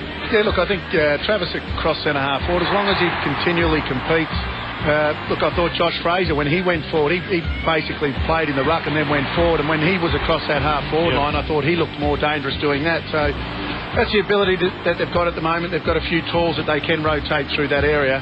The one thing Travis has to do is work rate. Not happy with that. Guys just got, like every young kid, you've just got to learn how hard you've got to work. Anthony Rocker's 4th goal, and that was Collingwood's 7th. They led by 16 points, had a shot at goal to get 20 points in front at one point, and we're thinking, well, the Magpies are going to run away with this, but then Port Adelaide clicking into gear during the course of that second quarter with 3 goals in a row. That was the ultimate kick, I reckon, by Josh Fraser. When you've got a big-bodied bloke like Anthony Rocker, you just have to kick it to their advantage, to their side. Yep. Same thing, they're always going to be able to hold off their player, and then at the last second, just push sideways and take a comfortable mark. 50-metre against Davies, that advanced Salopek virtually to the goal line. No qualms about the decision. They've all seen the DVD. Salopek gets the goal. Porter only a point down at this point, and then Warren Treadrace first gave them the lead. A trip was paid, and again, no qualms about the decision. No, that's right. There hasn't been any real fluency coming. If you were to look at one way Port Adelaide are getting their goals, you saw the 50-metre there, you saw the free kick to Treadrace. Probably the only one was the long kick to Lade to his advantage that had any real fluency about it. So that is a worry for them. On the flip side of that, you have a look at this fluency from Collingwood coming in. There's always a bit of space for on-ballers and also forwards to move into. So you'd have to say Collingwood have kicked their goals a little easier than Port. And a great transition to finish with there. O'Brien getting his 2nd goal. Gives Collingwood a 1-point lead at half-time. 8-2 plays 7-7. Magpies getting ready for the second half coming up soon.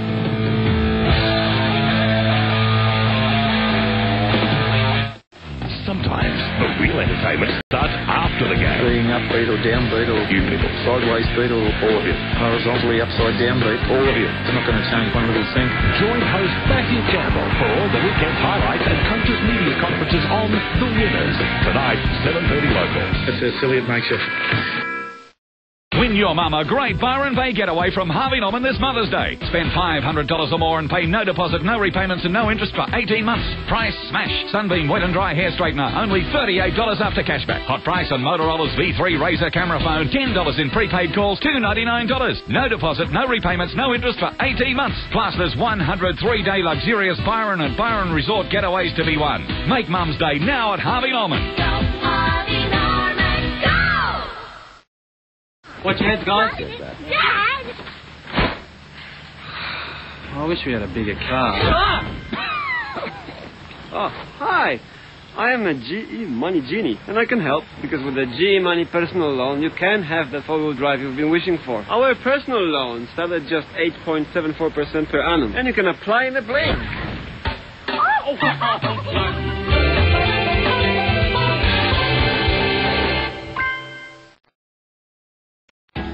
Hungry Jack's Bacon Double Cheeseburger with something extra. You get double beef, double cheese, plenty of bacon, mayo. How do you top that? With mushroom sauce. Oh, delicious mushroom sauce. Makes your bacon double cheeseburger. Whole new something else. You know what I'm talking about? Go with the mushroom sauce. The burgers are better at Hungry Jack's. Ball. Possible angle. He's got it! This is Dennis. Yeah, flowers. It's hard to believe grown men are forced to spend weekends deciding between cerise and fuchsia. Pink one. No man should have to select drapery. Nice book, mate. Especially when there's footy on. But it doesn't have to be this way. Just by drinking Coca-Cola Zero, you can help us sponsor a fully grown man. We have real taste and zero sugar. Let's demand weekends with zero home makeovers. Whatever code of footy you're into, Rebel Sport have got you covered. We're your one-stop supporter shop. If your passion is AFL, you'll find everything you need in store, including official team guernseys, polos, caps, scarves, beanies, towels, balls, mugs, beers, car accessories and more. Get out there and show your true colours in style with the great range of AFL supporter merchandise available. And all at the lowest prices, guaranteed. Rebel Sport, your football destination. Terms and conditions apply. See store for details.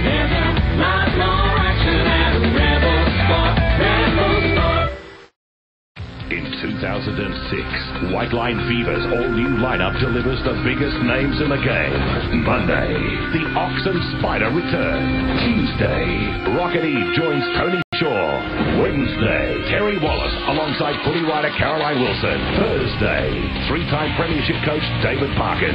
Friday, Night Fever, Hamill, Bucks and Sheehan. For in-depth analysis and latest football news, White Line Fever. Weeknights, 7:30 Eastern.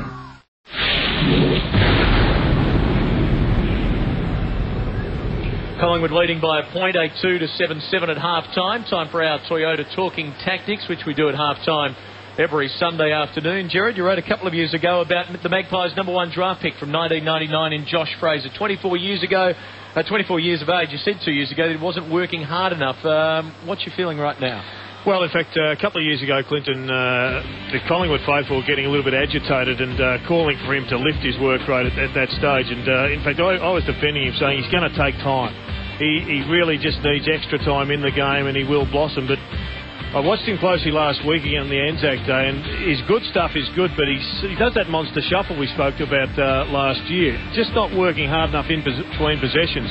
Today he's been one of their better players, you would have to say, but there's another gear there, I reckon, Wayne, if he does the gut-busting running that equates to about a kilometre for a possession that can take this man and this club, I think, to a higher level. Yeah, look, he's rated very highly because his ability to not only play in the ruck, but he can go forward. I think you were right when you said he's played a pretty good game today, especially when he's gone forward.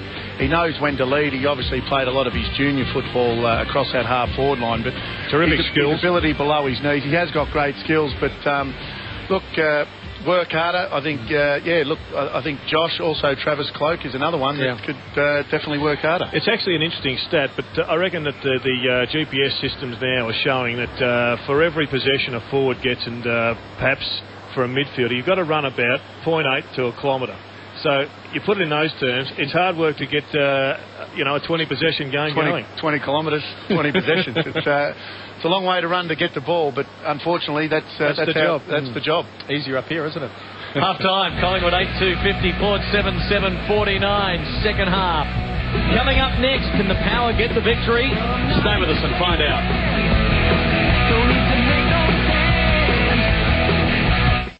Monday, all new in 2006. Fox Footy slicing, mincing and dicing the best footy action of every round to give you the crucial quarter. The best of the best. The crucial quarter, Monday on Fox Footy Channel.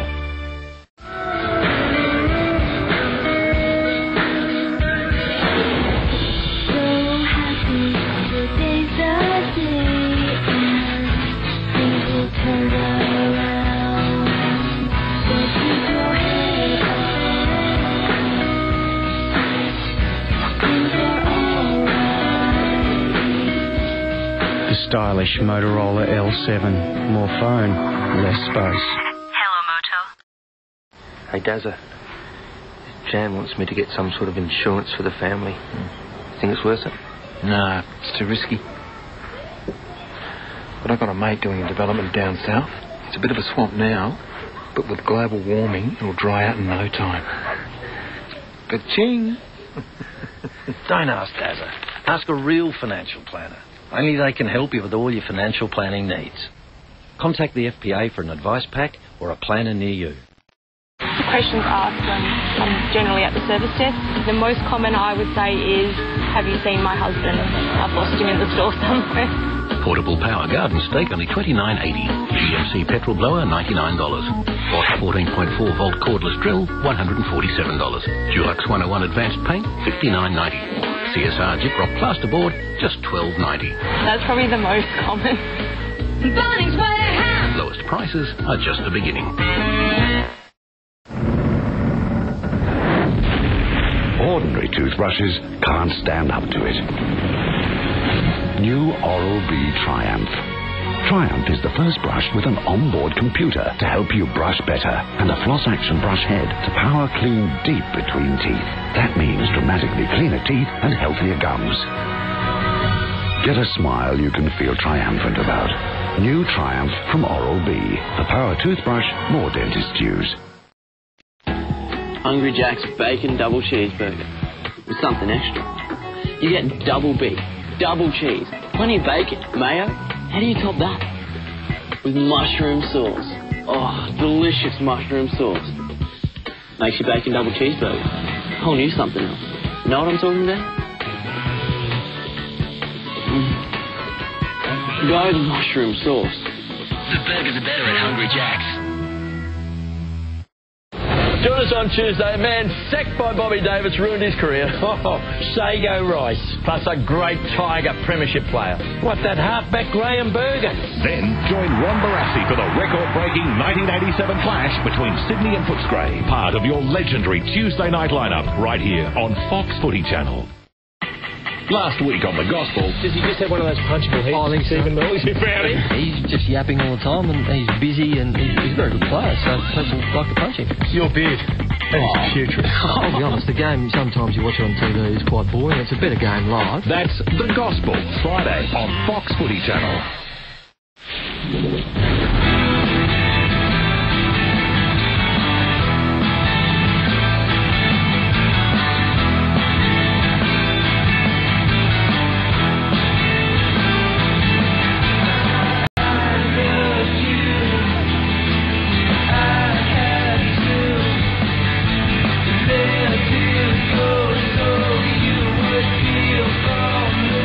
Excited about on this Sunday afternoon at the Telstra Dome. Fans enjoying the closed, comfy confines with the roof shut.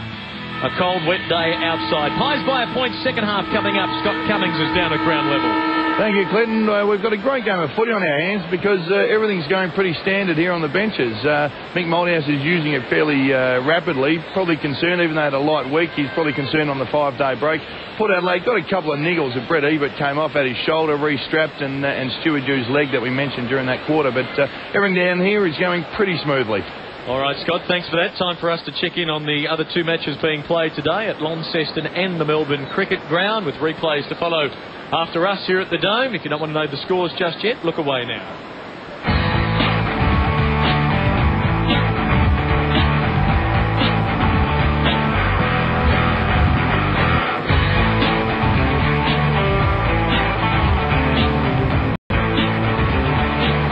Super Sunday of football here in the AFL Round 5 as Mark Williams, a former Magpie, 135 games and 178 goals for Collingwood in the 80s from 81 to 86.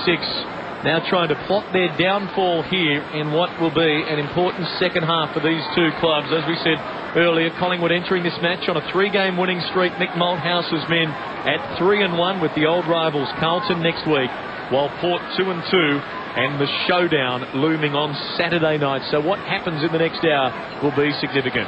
Well, they've kept the same structure. It was important for them in the second half of the second quarter, and that is to have a tall bloke in the goal square. And this time it's the inexperienced DeLuca. But have a look at the size of him, Wayne. You'd love to have him under your coaching banner.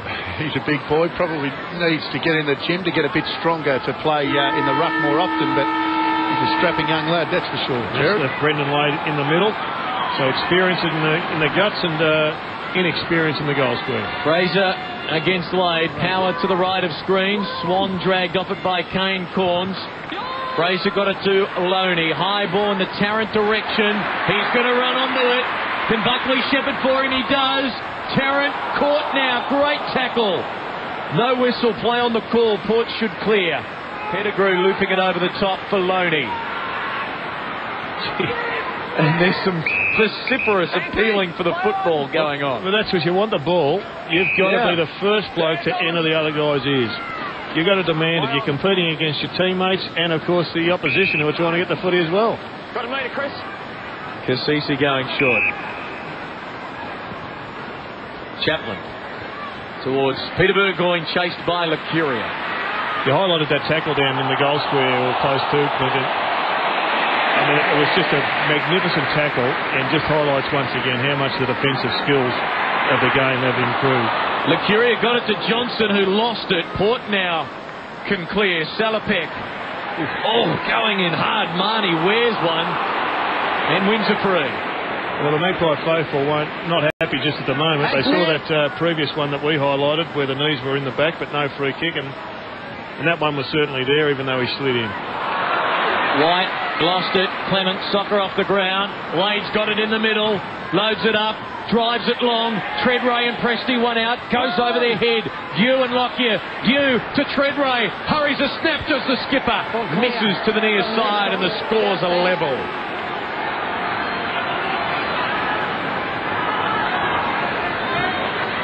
Lockyer wide into the back pocket. Thanks, Del. Sure. Thank you. Fabian DeLuca called Dell by the umpire. They're good mates. There's O'Brien. Can't mark. Here's Swan. Maxwell. Fire on that 15. Fire on. Short. Short set for Lockyer. Magpies looking a little pensive here. Yet to have that run and flare. Licuria on the wing. Better build up. Buckley leading to half forward. Got it. Rocker's back in the goal square, about to lead to the pocket. He does. Well read. And it was brilliantly read by Cassisi, who knocked it down. Didak for Johnson. It's out. It's out. Throw in.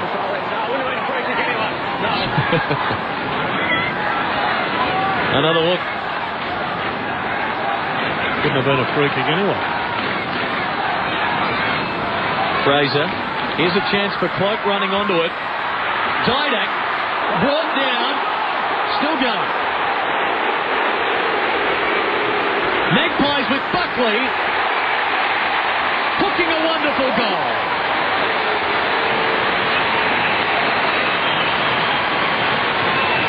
None of that was very pretty at all, but what they did is they just persevered, persistence, and kept the ball alive, which is exactly what you've got to do in the forward line. And Travis Cloak, a big man, we spoke about his work rate in that first half, but what he was able to do there was follow up.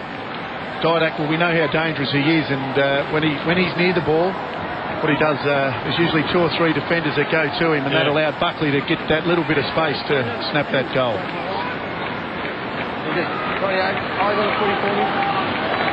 Collingwood by a goal.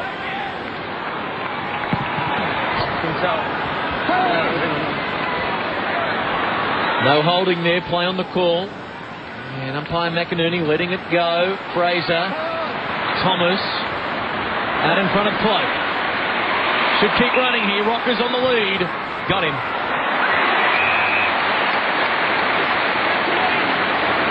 Now he kicked one earlier from this almost identical location. He's kicked 4 straight today.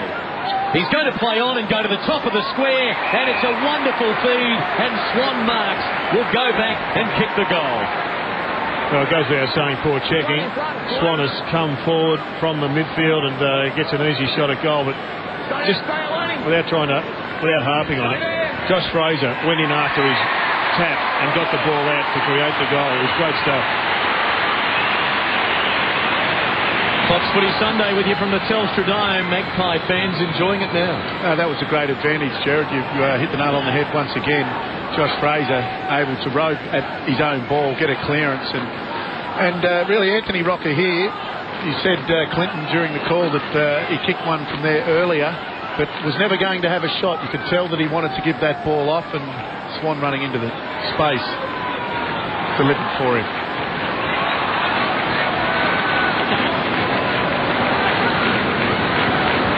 Collingwood with 3 unanswered goals, bracketing the half-time siren. Good shot. Kane Corns for Dew, caught by Lockyer. Salopek, Walsh, Kane Corns again, got a loose man, laid, peeled off beautifully. Delivers into the pocket, on the lead, it slips through the hands of DeLuca. Clement for Maxwell, Shaw getting a bit of it this quarter. Johnson to the wing for Didak. Just 3 possessions, Alan Didak, so not unlikely that he's going to go forward. In fact, you'd expect him to go forward and get some touches. Fraser has the running Loney. Have a look at that. Doesn't get much better, really. Up and about now, the black and white faithful. They've got 3 goals in 4 minutes. Well, Alan Didak had to push forward, as in from the forward line into the middle, to get himself involved, and he spotted up Josh Fraser, who did the right thing, just dropped it off to Ryan Loney, and he bombed away. Just got to think which Loney is it.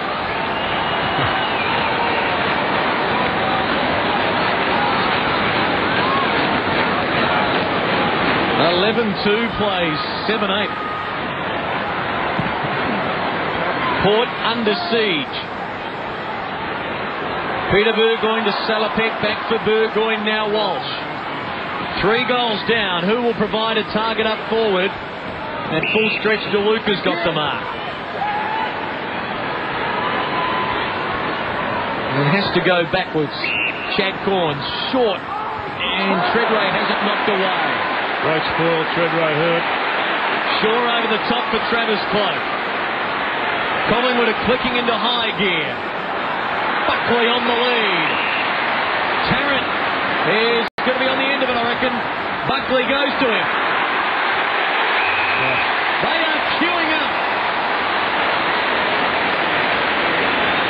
I think, I don't know how many supporters are here right now, but here's a quick look at Warren Treadray. It doesn't look to be too much in that, but I think every Collingwood supporter here, when Nathan Buckley got the ball, Chris Tarrant included, their eyes lit up. Yeah, because they knew that there was so much space. He was always going to hit Chris Tarrant.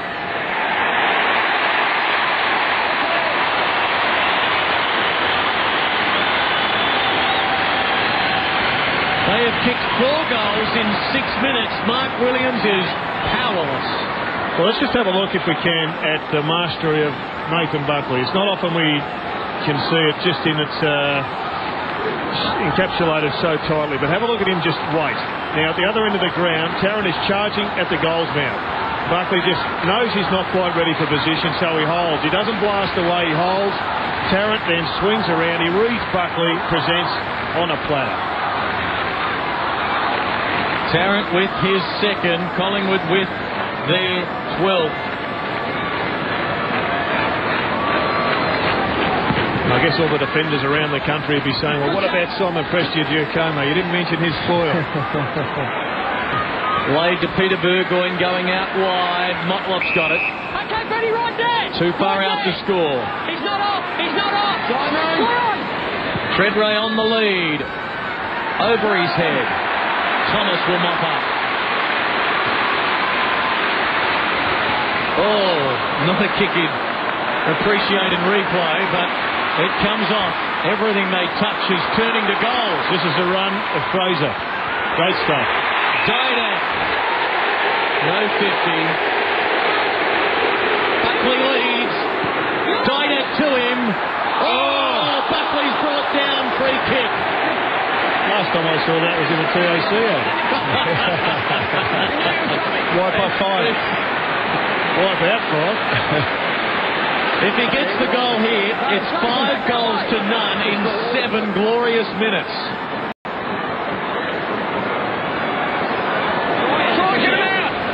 It was definitely a shepherd there. Probably made it look a little more dramatic than what it was, but there was a free kick. They just had so much space as they're coming into the forward line. Didak, Travis Cloak starting to get a bit of the ball. They are turning on a show.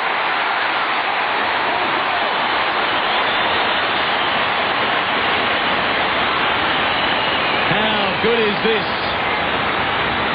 Nathan Buckley stamping his imprimatur on this first quarter. Just have a look here, how Nathan Buckley leads to the fat side.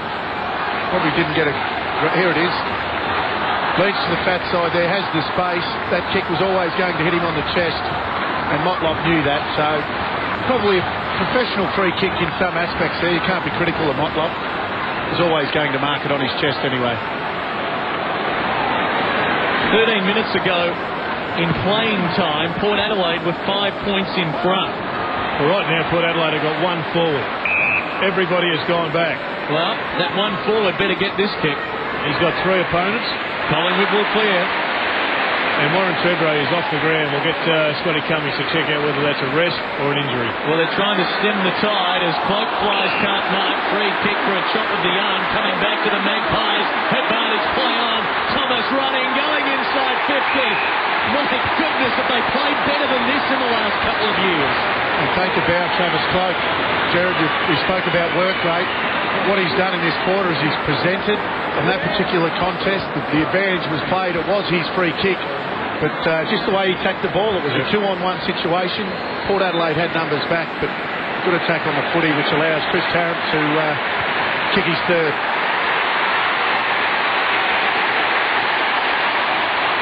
Forward coaches are smiling now. This is remarkable. 9 minutes, 6 straight goals to nothing. Yeah, it's been a pie blitz. This is what you're talking about, Wayne. He pushed up into the space. There's the free kick from Chad Corns.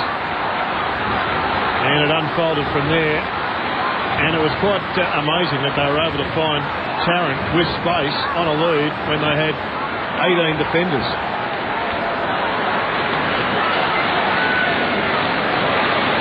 Mark Williams, speechless. Scott Cummings, thankfully, is not.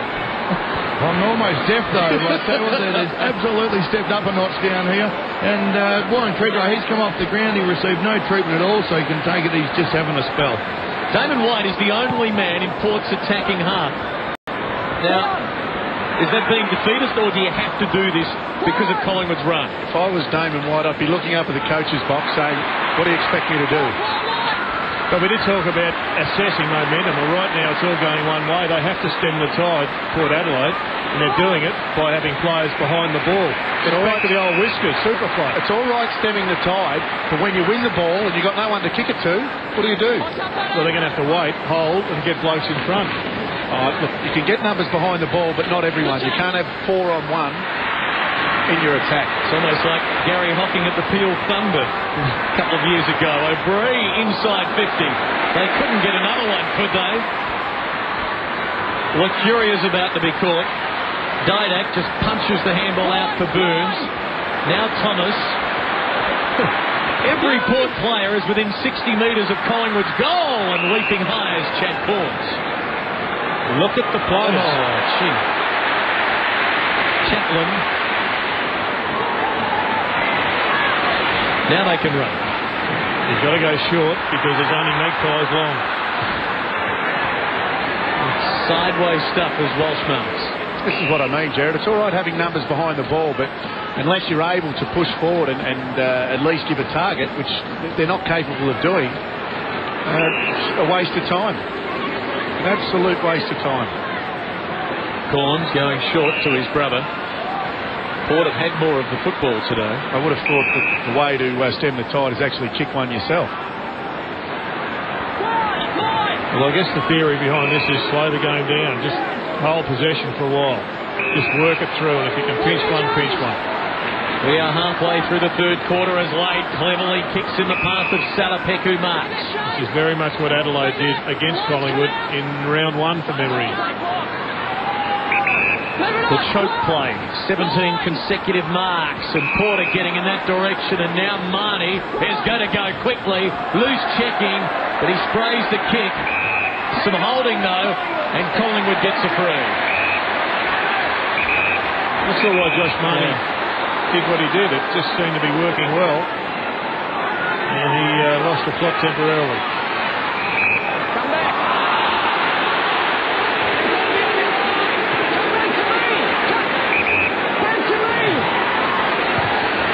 Finally, O'Brien is released, and we get a boundary throw. 14-2 plays 7-8. Throw out the stats, as I said. Port with more uses of the ball, more clearances, more hit-outs, more inside 50s. But it's Collingwood by 6 goals. O'Brien to the wing, Lucuria the mark. They're away again, and they've got space up forward this time. Burns was riding shotgun for Lucuria. Goes in the Tarrant direction. Can't mark on the lead. Danger here. Pettigrew has it batted down by Didak. Took on Chad Corns, brought down. Great tackle. Kane Corns for Peter Burgoyne. Tough pressure from Collingwood. Didak squeezes it out for Lucuria. Goes to a one-on-one where Buckley's got it.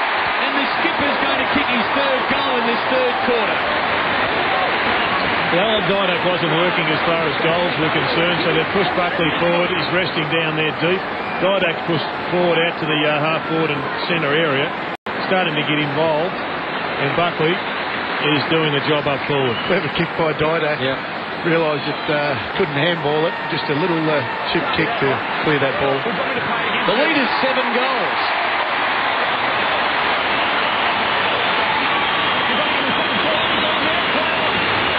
The debate in the background of the Fox Footy microphones is Stuart Dew and Shane McInerney. You see here, great tackle by Chad Corns, but the pressure, Shaw, Didak back in there, little one. This is that little kick. Didn't over-kick it. Knew he had a couple of players there. Pretty handy kick from Didak as well.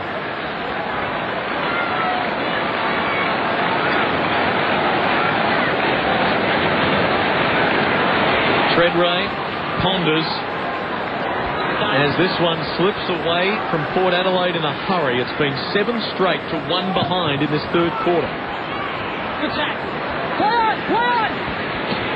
And now Port have got to roll the dice to try and win the game, because 7 goals adrift with a quarter and 8 minutes to go is a lot to make up. But everything the Magpies are doing is working as Surgeon gathers for Ebert. Chad Corns for Pearce. Good handball. Loney looping it over the top. Chaplin going deep. O'Brien's in front. Allows it to bounce. Gets by Marnie. Uses Shaw. Sweeps it to Clement. Pinpoints it further down the line. Cloak. Dumping a high one to midfield. Fraser. Couldn't hang on to it. Salopek now. About to be caught. Was he pushed in the back? No. Ping holding the ball. Good tackle by Burns. And now the boundary line, Scotty Cummings, the skipper of Port Adelaide, trying to get back on the ground. Yeah, he's been standing there a while and turning around waiting for the message from the phone, but he's coming on now for Josh Marnie. Burns to Tarrant, 1 out in a wrestle. Support from the side by Chaplin of Port. Bishop playing for the boundary line and finds it. Richards on for Fraser. And Presta Giacomo goes back onto the ground at the expense of Heath Shaw. So Presta Giacomo, Scotty, straight back onto Treadray.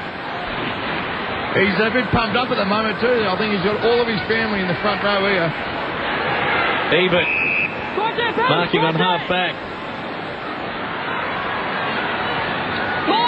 Inside of 7 minutes, kick is wide and effective. Boundary umpire was a long way away. Magpie fans felt it was out. The kick is a beauty, but just across the face for a behind. Collingwood bring it into play quickly. Poor kick. DeLuca couldn't grasp it though. Johnson does. To the wing for Davies. Well, DeLuca's got to get cleaner than that with his hands. That was a gimme, that one. Cloak knocking it on. Davis. Sort of out clean. For the Curia. Buckley couldn't get this one. And like it, a pinball machine. Pettigrew popped a couple of times. Hangs onto it. Gives it to Chaplin. Risky kick though as Swan knocks it away from Loney. Loney paddling it on, but Swan beats them. Oh, clever handball to his own advantage. And we'll get it back from Scotty Burns. Delivers on the lead. That is just critical to Tarrant. He has had a massive quarter, Swan. He is on fire from the very word go where he kicked the first goal in this quarter. His possession rate has been right up, and this was just outstanding. He's an underrated player that is faster than a lot of people give him credit for. He's got an unusual gait. They tried the set play again. Tarrant handed it off to Loney, goes to Rocker. And the big fella snaps another one. This is remarkable. This is an 8-goal quarter. 8 straight.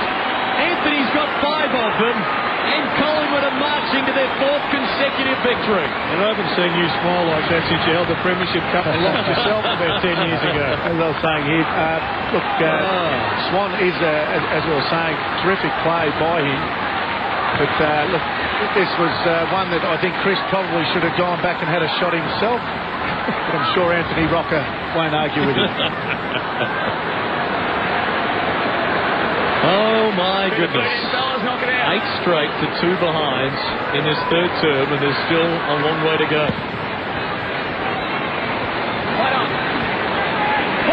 And where did Port go from here? They've tried everything in this 3rd term. Mercuria to half forward and clock marks. It's been amazing their roller coaster ride. You said in the opener, 1 up, 1 down. Within the day, first half, it's amazing that they're that far down now, looking uncompetitive when they were so good early. Loney gets another cheapie as he finds Burns this time. The Magpie Army is gaining momentum. You look at the leading ball winners, and they're all from Port Adelaide. Collingwood's Johnson with 19 touches. If you are Port Adelaide, they've gone back to a traditional setup now, the centre bounces. They have got their forwards in the right positions. You just have to wonder what they can do. I don't think going defensively in this situation, I know you have to stem the tide. You can push a number or 2 back, 2, maybe even 3. But what you have to remember when you do win the ball, you still have to be able to go forward and kick goals. This quarter being played predominantly in Collingwood's attacking 50 as Didak tries to be very creative. He's right, Nathan. There's a football out there and Buckley clears it away about 25 metres out from goal. The other one is taken by Port Adelaide. Chaplin to Loney for Cassisi. Yeah, they just have lost their drive forward. There's a couple of times there they could have pushed on, but continually going back. Now a more positive build-up as White marks. Treadway at half forward. On the lead into the pocket, Peter Burgoyne had it knocked away at the last moment by O'Brien, who gets in his back. So he's pretty lucky here because he elected to take a chest mark. That gave Harry O'Brien a chance to get his hand in, but drew the free kick line, which he didn't like. Don't block! Don't hold! Don't want to sound too biased. So Burgoyne from right half forward looking for Port's opening goal of the quarter. Bumping kick as a goal. That might provide the spark. He's a class act, Peter Burgoyne, and it was their captain getting that crucial mark off half back and then delivering to Burgoyne. And I'm not so sure that was in the back, but he got the free kick. He's the type of player that can lift this Port Adelaide side, and that's the way to stem the tide. Kick a few goals yourself and maybe get a bit of confidence to go into the last quarter with.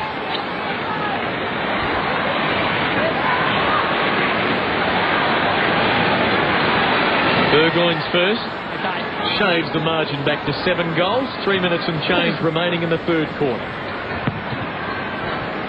Lade and Richards. Lade got the hand to it. Mercuria read it better. O'Brien intended for Davis. Chaplin charging it off the line. Now Port will clear. Symes working it to Kane Corns. Up to the wing. Bounce will be important. It was okay for Motlop. He gathers eventually. Got rid of it. Loney read that play well. Got it to Mercuria. Out wide for Cloak. Chaplin elected to try and bump. Ball stayed in for the Magpie. From the boundary line, the tightest of angles. Hits the post. Well, there's a lesson there for Chaplin. If you're going to take the body, you've got to make sure you take it with you and over the boundary line and the ball. If you just let Travis Cloak in for what was an attempted goal of the year. Lay to Cassisi to Kane Corns. Stay out, Alan, thank you! Corns with 21 uses of the footy. Back for Lay. Forced to lead wide. Maxwell with the spoil. Collingwood can run it out again inside of 2 minutes. Johnson goes in the Buckley direction. Fraser Lermy. Goes to Didak, working hard, got it. Could have a shot from there. If Didak was in that marking contest with Nathan Buckley, he actually come up behind Buckley, protected Buckley, as you can see there, so no one could put the spoil on. Gets up, runs on into space, and that's exactly right. Work rate. Work hard to get to as many contests as you can, and the rewards will come your way. Without a goal today after kicking 7 in the last 2 starts. That's it there. Missing the near side. Just come out, Chris. Hey, Joe. Can Port finish with a late one to try and take some momentum into the final change? Chad Corns bombs it long. Bounces up to the wing where Buckley accepts. Gives it to Burns. Has runners. This is Davies from 50. Going back. Not quite, Tarrant. It rolls through from behind. Yeah, Chad Corns pretty keen to get back there after electing to go the mongrel talk and delivering a mongrel only. The rebound was on. He didn't want to be embarrassed with Didak, with Tarrant getting a goal. Didak with desperation again affects the spoil. Cam Corns says he should have had a free. You hear the call from the umpire. No contact. Cam Corns, well, distracted, says have a look at the scoreboard. Have a look at the vision of the replay. Boundary throw-in. Waning moments of this term. It's been all Collingwood. Can they get one more? O'Brien slung. Burns. Johnson. Oh, shanks the kick horribly. A soccer kick from the former Liverpool striker. Boundary throw-in. Well, we did highlight that he's been working really well on his left foot. Still a bit of work to do on the right. He's a left footer. Not too many left footers can kick on their right foot all that well, although the Loney boys do it quite nicely. Cameron Ling is another. Inside 50 for the Pies. Waiting moments of the term. Magpie fans will stand and cheer. They were at their captivating best there. 8 goals to 1. And they busted this game right open. What more can you say? It's a scintillating quarter from Collingwood. They come out right from the word go. I thought Travis Cloak's work across half forward. Didak coming up the ground, which have really opened up the forward line for Collingwood, and the floodgates opened. Yeah, we did speak about Dane Swan, his work rate, along with Fraser getting plenty of possessions through the middle of the ground. It was just all played in Collingwood's half. And the scoreboard reflects it. Collingwood by 45 points.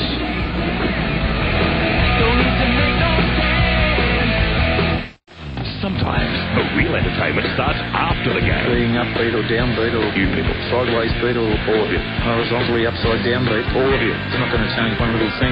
Join host Matthew Campbell for all the weekend's highlights and coaches' media conferences on The Winners. Tonight, 7:30 local. That's how silly it makes you.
Win your mum a great Byron Bay getaway from Harvey Norman this Mother's Day. Spend $500 or more and pay no deposit, no repayments and no interest for 18 months. Great gift idea, Russell Hobbs stainless steel grinder set, just $49. Fuji's clever compact digital camera with huge LCD screen, $549 with bonus magazine subscription. No deposit, no repayments, no interest for 18 months. Plus, there's 100 3-day luxurious Byron at Byron Resort getaways to be won. Make Mum's Day now at Harvey Norman.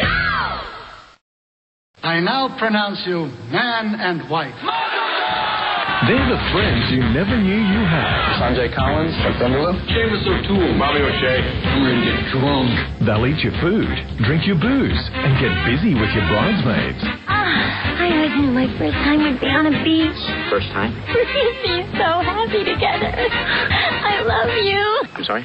But Gotta get out of here pronto. I got a stage 5 clinger. when a wedding crasher falls in love, I need some alone time with her. the party's just getting started. We're all going back to our little place on the shore, and it would be so great if you guys came. I'm not even gonna say it, but you know I'm upset. Owen Wilson. Oh, you're gonna cover me. I like my odds here. Hey, there you go. Hit me. Hey, is your brother okay? I can't breathe. Oh, he's fine. Vince Vaughn. Don't ever leave me. Never. Because I'd find you. Wedding Crashers starts Thursday, May 4, only on Foxtel Box Office. It is the most gut-wrenching football story of our time. A heartbreaking battle with cancer. A devastating and controversial omission from a grand final dream. How far do you go? Do you play with a person's life? Now, for the first time in over 30 years, Fox Footy Channel drops a bombshell that reveals the private thoughts of Hawks skipper Peter Crimmins just moments after being omitted from the 75 grand final side. Don't miss part 1 of the Peter Crimmins story. Headliners, Wednesday, exclusive to Fox Footy Channel. I took my soul to be repaired.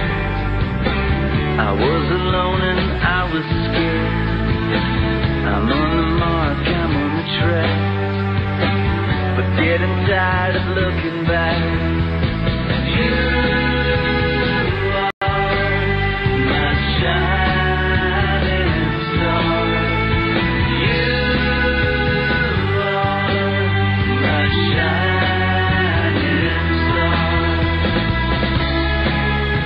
The McGarry, a rising star, a Brownlow, 7 All-Australian, 6 best and fairest, and 3 goals that quarter.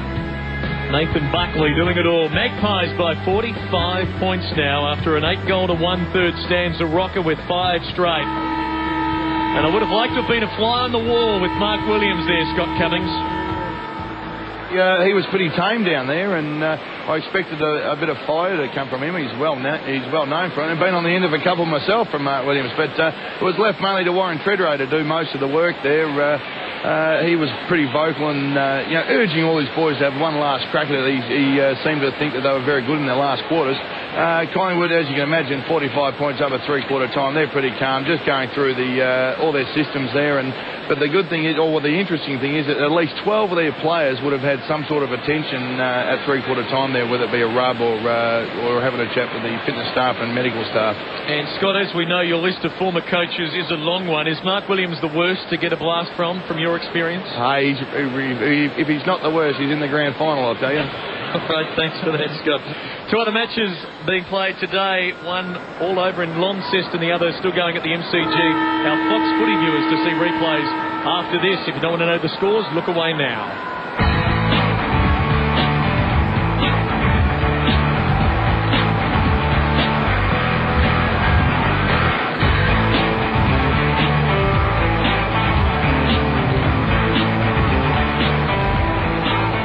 So much to talk about when we come back post-game, our digital wrap for our active subscribers, including the post-match press conferences, and we'll talk about the weekend in AFL. Quarter to go here.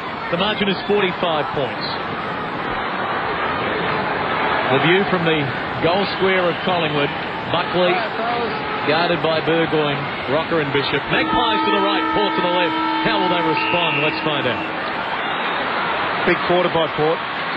This will tell us a lot about their group. Richards first hand to it. Peter Burgoyne to Kane Corns. Can they get the first goal and try and generate some run? This is Lade. Hit Collingwood on the back foot, perhaps. Well, this is where they got killed in the third quarter. They were doing very well through the middle of the ground, out of the middle of the ground in the first half, and yet they got slaughtered in the third quarter. That time they win, and they get the ball into their forward line. Marnie, after 6 goals on Monday night, goalless so far, but a chance here in the opening minute to provide Port with the ideal start.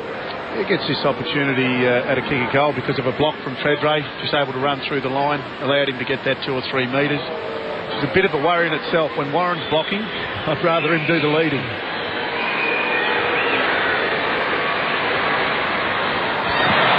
Missed it by that much. Well, it all turned a goal for him last week, but this time he just cannot find one. Missed it by that much, and Maxwell kicking the ball out there. Smart option. Very smart. We'll stop it now, I think. Maxwell again going short, Shaw having to dig it over the top for Johnson. Touch. Real discipline there. Might open the door for Port as Pearce takes it now. That's very wide. Port season looking like it will go loss, win, loss, win, loss. And they've got the showdown coming up next week against a red-hot Crows team. 32,276 the attendance here at the Dome this afternoon. That's the beauty on this Sunday afternoon that, as I've said, is pretty ordinary outside weather-wise, but ideal inside. You said hot.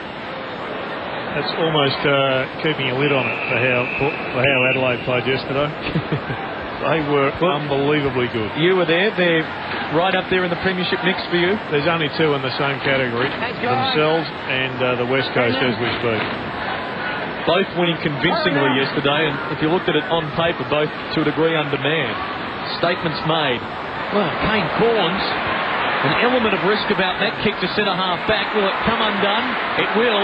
Didak, Davis, slipping, still going for Buckley. Over his head. Sean Burgoyne there. They get in a wrestle. Support needed. Chad Corns provides it. Goes to ground. Ball knocked wide. Sean Burgoyne's got it. Tripping the light, fantastic on the boundary line. Kick smothered by his opponent Buckley. Swan gathers. Handled too much on it for Didak. Boundary throw in, no. Port Adelaide through. Well, that was an inexplicable kick from Kane Corns. He must have had a brain fade or something. He just almost kicked it to no man's land backwards.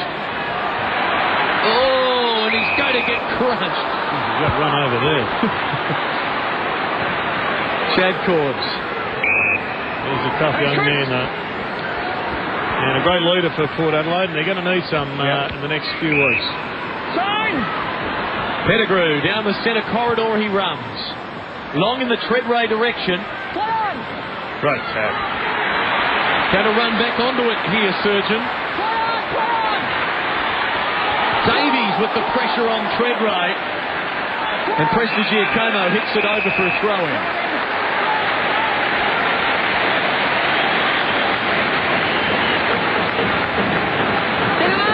He'd be feeling it, Lawrence. Treadray hasn't played a lot of footy. Obviously had the interrupted pre-season. Keeps himself fit, but you just got to have time out on the ground. Pearce getting away. Kane Corns from a standing start with a good finish. Gets the goal to start the last quarter.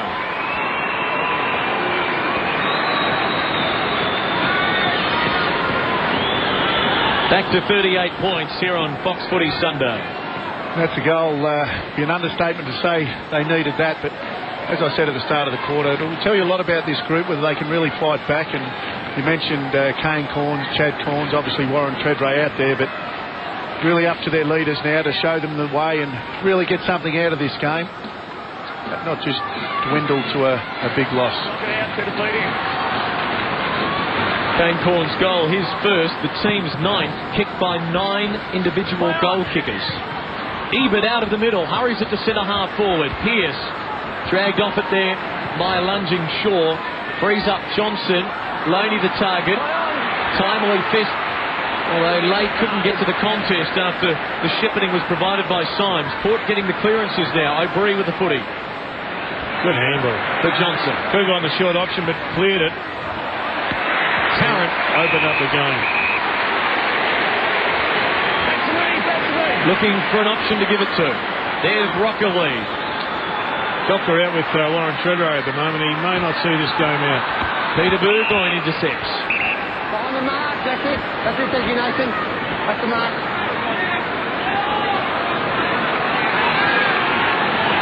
Going backwards, is he?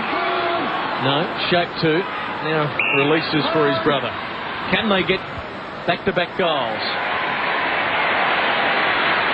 A chance through Marnie for Walsh. To White. Good build-up. Leading hard is Treadway, marking on the boundary line. Wants to give it off. And then the kicker's a poor one. O'Brien marks.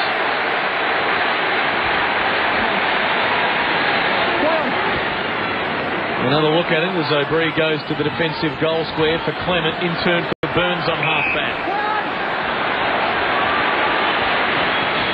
Up to the wing, Cloak's going to glide in from the side. Didn't read it all that well, though. Port have got numbers here, needs some shepherding. Lade gives it off to Cassisi, who peeled away. Now numbers in the midfield. Here they go.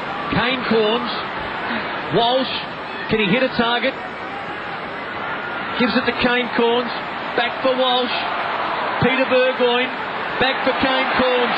Mucking around with it, one too many. Had no options long. Had to hang on to it. Turnover. Collingwood away. Loney running. 3 bounces. 4. 50 out. Lines it up. Goes for it. Misses. A few of the forwards found a little bit of space on that occasion, but you can't blame Loney for having a shot, having a few bounces. He's nailed every one he's had the opportunity to kick today. And the crowd embracing him in game number 101 as Port transfer it very smoothly to half forward with Walsh. The margin's 39 points. Should move it along here if they can. Now Ebert stabs it to Treadway. Go back, kick a goal, and they'll be back within 30 through it. And the Collingwood keep an eye on is Ben Johnson. Sorry, Glenn. He's looking absolutely knackered after his big performance last week, and I'd imagine Mick might give him a spell pretty soon. Collingwood fans obviously pretty happy because Warren's not getting booed now. That's right. And his kick is good. He's got his second. Port get 2 in a row. You've read that one well, Scotty, because Johnson has just come from the ground and the interchange is being worked overtime now, more so probably because of the 5-day break than would normally happen. A little more on Warren Treadway. It's always a lot tougher the second week coming back from an injury. The first week you're full of beans, you're running around, you haven't played footy for a little while. Second week was always going to be tougher for him. You have those sore spots from the first week of play. So the margin is back to 33 points. Port have kicked the last 3 goals of the match. 13:40 remaining as Lade slaps it forward. Davis was in the right spot at the right time, however. Buckley on the lead. Good spoil, Sean Burgoyne. Buckley, though, she rebounded quickly. His handball, though, straight to his power defender, who gives it back to Loney. And this time, he misses further to the left-hand side. He's too close. He actually, whenever he can't take that 1 or 2 steps to his left-hand side, he often miscues it. And that time he had people on the chase and What's the bloke play on? put in a shot. You ever seen a bloke as old as Nathan Buckley look as good as Nathan Buckley athletically? He is flying at the moment. It's fair to say this has been a labour-intensive clearance by Port Adelaide. But clear it they do. Cassisi with the advantage play on. It took a while. They've got some run. White's leading to space. Should mark and play on here. Goal square's unguarded. Can he bounce it home? It'll be 4 unanswered goals. He doesn't get a favourable bounce. You'll probably look back at that way the ball bounced that one, Damon White, and realise that maybe the lower trajectory kick at the goals would have given him a better chance of it running through. Okay, now Brendan just said. Richards off, Fraser back on. They continue the rotations down there, Scotty. They're making sure. There's a lot of boys looking pretty weary here, so I reckon they'll be imagining or planning for the next few weeks as well, without being arrogant whatsoever. Wouldn't you just love that, to come off the interchange bench and just walk into a chest knife? Right back into the game. Tarrant short. Swan hitting the post. Anthony, watch yourself. You can't do that. You can't kick it away like that. Be careful. Rocker being warm. That's a long kick back into play and a beauty for Lade. He'll go down the line to a one-on-one. Maxwell holding White. No, vice versa.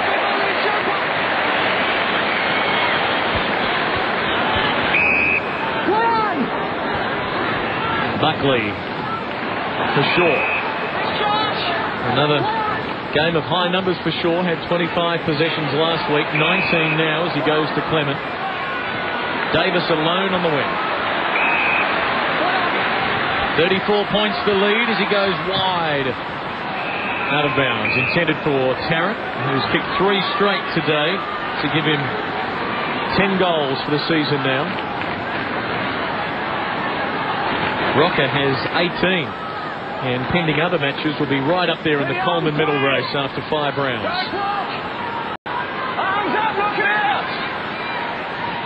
Lade to Kane Corns. Handball shark by Fraser. To Cece. Corns again. Surgeon with Walsh. Back for Surgeon. Now Pearce. There's a one-on-one in the forward line. These two are the only blokes there. Motlop and Clement. Good nudge, Motlop. Going to run in. Should kick a goal if he can get it and get away from Clement. Oh, it's a great game of cat and mouse. But Motlop sprays the kick across the face, out of bounds on the full. Ended up cat and mouse.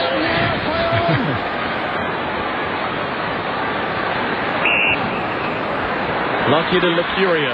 Collingwood are goalless in the 12 minutes of this final term. Pettigrew steaming out of defence. Davis winning some of the ball here in the final quarter. Fraser. The run this time from Swan. Tarrant peeling off. On the run from 55. Gives it a ride to the square where Lade will mark it. Buckley's given away the free. No advantage is paid. Hold these ground, Hewitt. Play on! Play on! Near the boundary line. Prestigiacomo, a subtle enough nudge for Treadray boundary throwing. Got a big game, Prestigiacomo. I know Treadray's underdone, but you can only beat those that are out there. That is done.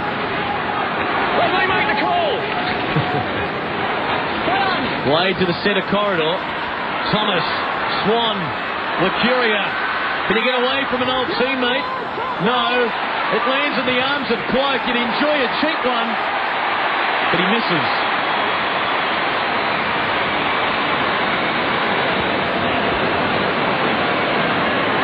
Blake Caracilla, an emergency today, playing for the Magpies again. Is he being squeezed out of this side? Had an injury last week, so that kept him out. It was fit for this? To be honest, I wasn't there the last session, okay. So I couldn't tell you. Chad Corns towards the outer side. Big leap, Maxwell and White. Walsh, deft little soccer on. Oh, Peter Burgoyne was needed a lucky touch out to him. He didn't get it. And Collingwood can go. Shaw to Thomas. Just pulls the kick brilliantly for Cloak. That was brilliant. He actually used the outside of his foot. Just changed the angle of his ankle. Pettigrew wins the free. He did well to get the front spot there. Advantage paid as Symes goes wide to the outer side for Marnie. Porter getting plenty of the football here, but breaking down at about this point. Treadray's got this one. Again, the only men inside 50 are Motlop and Clement. Now more run forward. There's Motlop and Clement. Treadray's going short and precise. That's a good kick. And now Walsh. Well, will he go back for his second here? If he gets it, Port have got 4 in a row. Admittedly with a lot of the heat off the game, but this will draw them within 5 goals. Peter, come around, please. Don't hold. Fist actually got him in the back of the ear hole. That's a 5.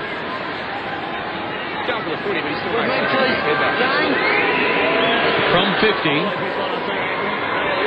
Kick holding up. Touch through.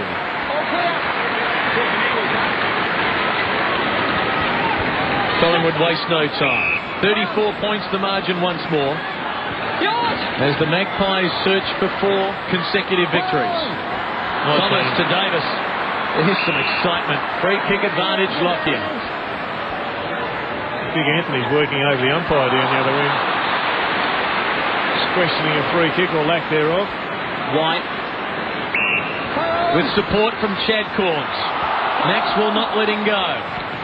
White's kick smothered.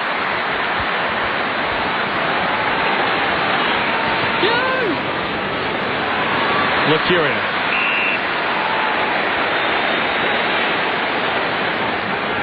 O'Brien. Started like the proverbial house on fire. 9 touches in the opening term and the goal as well. Game number 150 for him today. Going back to Cloak, who's getting his hands on the footy here in the final term. Goes to half forward. Well-weighted ball for Fraser. Well, they just worked harder for longer, Collingwood. I mean, you can't have blokes like Fraser just dropping off 5 metres. Pettigrew just didn't chase him, didn't go man on man. Looking for the siren just at the moment. Yeah, we haven't exactly filled up the highlight reel here in the final term, although now we have. And there's the classic contrast. You got Buckley, who's got nothing to prove in his whole footy career. The game's shot, and yet he's chasing at 1,000,000 miles an hour. Winning a free kick and can line up a 4th goal.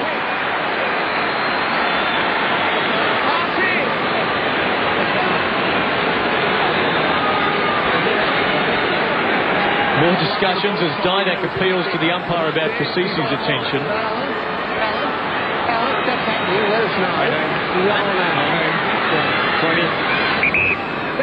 So as one umpire counts, the other lectures. It's like being back in the classroom. Buckley from 50. He's got 4.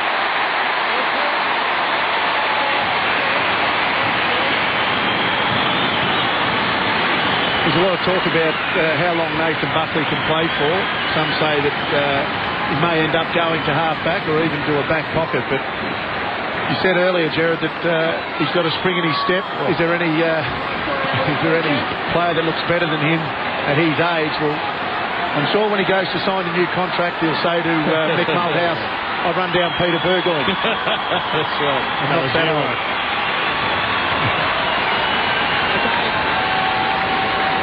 For all of last year, Collingwood won 5 games. Today will mark 4 in a row in 2006. And the turnaround is unfolding as Ebert, with Port trailing by 40 points. Loney is wrapped up by Shaw. Now Peter Burgoyne. Could it all unravel here for Port if it hasn't already? Swan to Lucuria on the lead. Tarrant might test him. 53 he'd have to kick it from. He's kicked 3 goals today. What do you want here? That's it, Chris! And after kicking 0 goals 4 on Anzac Day, he'd love a 4-goal return to form here.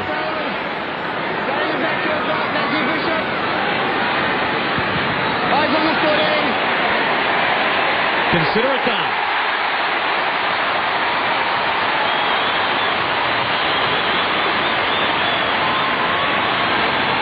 Yeah, you just get the feeling that Collingwood have probably wasted a few opportunities in this last quarter. They've burnt the ball a couple of times. There's been the space there. But on this occasion, it was just a terrible turnover by Sean Burgoyne, I think it was, and Lucuria finding Tarrant. And there's not too much defenders can do in that instance. When there's that much space and with that ease through the midfield, nothing Port Adelaide could do. A smile from Taz as he kicks his 4th, and the lead is 46 points. Collingwood's percentage entering this match was a very healthy 126.4. And they'll overtake the Western Bulldogs on the ladder now. With this healthy bunk up today. Ready for one more? Will they get it? Tarrant waiting on the fringes. Walsh the clearance only for the time being. Didak with a clever paddle. Swings onto the left. Ball Port. Miss Lucuria, who was sitting in the slot. Kane Corns. to the outer wing. White having to work hard today. Damon White has picked up 11 marks and 15 touches. Motlop gets rid of Shaw. Closes to 50. Centering ball's a beauty. That was. And Peter Burgoyne marks. That was almost the best kick of the day. He went over the top of Treadrake and found Peter Burgoyne right on the chest. Yeah, similar to Lecuria's earlier in the day, the rocker, where they screw the ball back to the middle of the ground where all the space is, generally where the umpire stands a lot of the time. And there is normally a space, and that was a beautiful kick. Applause for the effort of Chris Tarrant as he comes off. Peter Burgoyne, kick at goal is good, and he's got his second.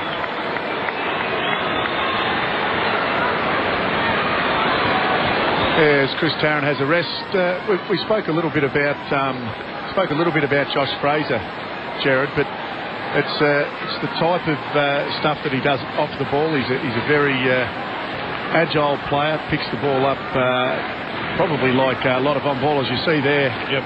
The way he picked that ball up, give it on the up, and that's why he could be such a dangerous player in this competition. 40 points the difference. Time on final term. Clinton, Jared, Wayne and Scotty with you on our AFL Sunday coverage. We're at the Dome here next week for Kangaroos and Hawthorn. Port clearing, final 4 minutes. I reckon people playing Collingwood are going to look at the centre clearance tape and realise... Not paid, keep going, Jared. Realise that when Richards gets the ball, he generally goes behind himself. He's tapped the ball in the same spot just about every time, and Josh Fraser hits it, well, he's on fire at the moment, hits it to about the same spot most times. Davies could go all the way. Which means a young ruckman being taught one particular tactic. They're going to have plan B and C, though, because as they rise to the top, clubs will be focusing so much more on them, and they'll end up having their good work intercepted. Davies despair there because it would have been his first goal in AFL football. White. High ball. Try and mark this Treadrake, he says. The Magpies are there to fist it away for a boundary throw-in. Well, Presty, he does that very well, doesn't he? It's not just a spoil, it's a mullet. It's a match. I tell you what, it could be Benny Davies' last game in football too. The skipper's really not happy with him for ignoring that lead. And if there's one man you don't ignore, Scotty, it's the skipper. Good for your career. Even feeding it off. Hurried shot to the square. There's a little bit of a wrestle. Peter Burgoyne has a look at the umpire. Just a glance. It's through for a behind. And then lining up for touches. Davis. Kick. Rocker. Now Fraser will lead. Buckley will lead. Where's he going to go? Oh, he loads it up, the big fella. He gives some height on that. And Buckley gets in front. That would have been a tough catch to mark that one. Walsh handball deflected, gets it back. Sean Burgoyne up wide. Pierce marks. Hang time in that ball from big Anthony. Well, the NFL scouts here today. 2 minutes remaining. What's been a terrific afternoon for Collingwood. Prestigiacomo, well, it's only his 4th disposal of the game, yet you have to say he's had a beauty. Harry O'Brien had a great start to his career. Burns towards Fraser. Oh, that's good courage filling the gap there, Brad Symes. Yeah, you can talk a lot about... the other umpire called play on, though. He was saying Leon, I think he's saying.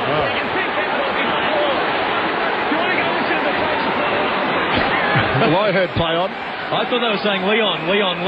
Leon, as in Leon, don't go in there. I think Leon thought it was that. Matthew Phoebe, who runs our umpire microphone, says yes, he was saying get out Leon, so the ump was right. Davies running. Will he give it to the skipper this time? No, he goes to Fraser. And you can talk all you like about the Collingwood forward line, and look, they have been good today, but the pressure through the midfield hasn't been up to scratch from Port Adelaide, and they've found a lot of space It really is the unsung heroes for Collingwood. You look, you spoke about Presty down back. He's done a terrific job on Treadray. Shaw's doing a good job. We know what Jimmy Clement's like. But Harry O'Brien, another one that you mentioned, Jared, it's the run that they're creating and the job that Nick Maxwell's another one that is down there. They really have limited the opposition once again to a low score. Yeah, it's been a great team effort by Collingwood. Right from the word go, the work rate, they maintained it through that third quarter, whereas Port Adelaide's dropped off. Take them off, you're there! Thanks! Closing seconds of this one. But as always, Wayne, the forwards will get the glory. They'll run off the hard work of the backman and the midfielders. Well, that was very magnanimous words from the coach there, too. Wasn't it? Deflect the praise elsewhere when we know the real story. Here's White. The Bishop in trouble. Chipping it backwards. Walsh. Having another go. Even. Pearce now. The Collingwood Army are going to celebrate 4 wins in a row.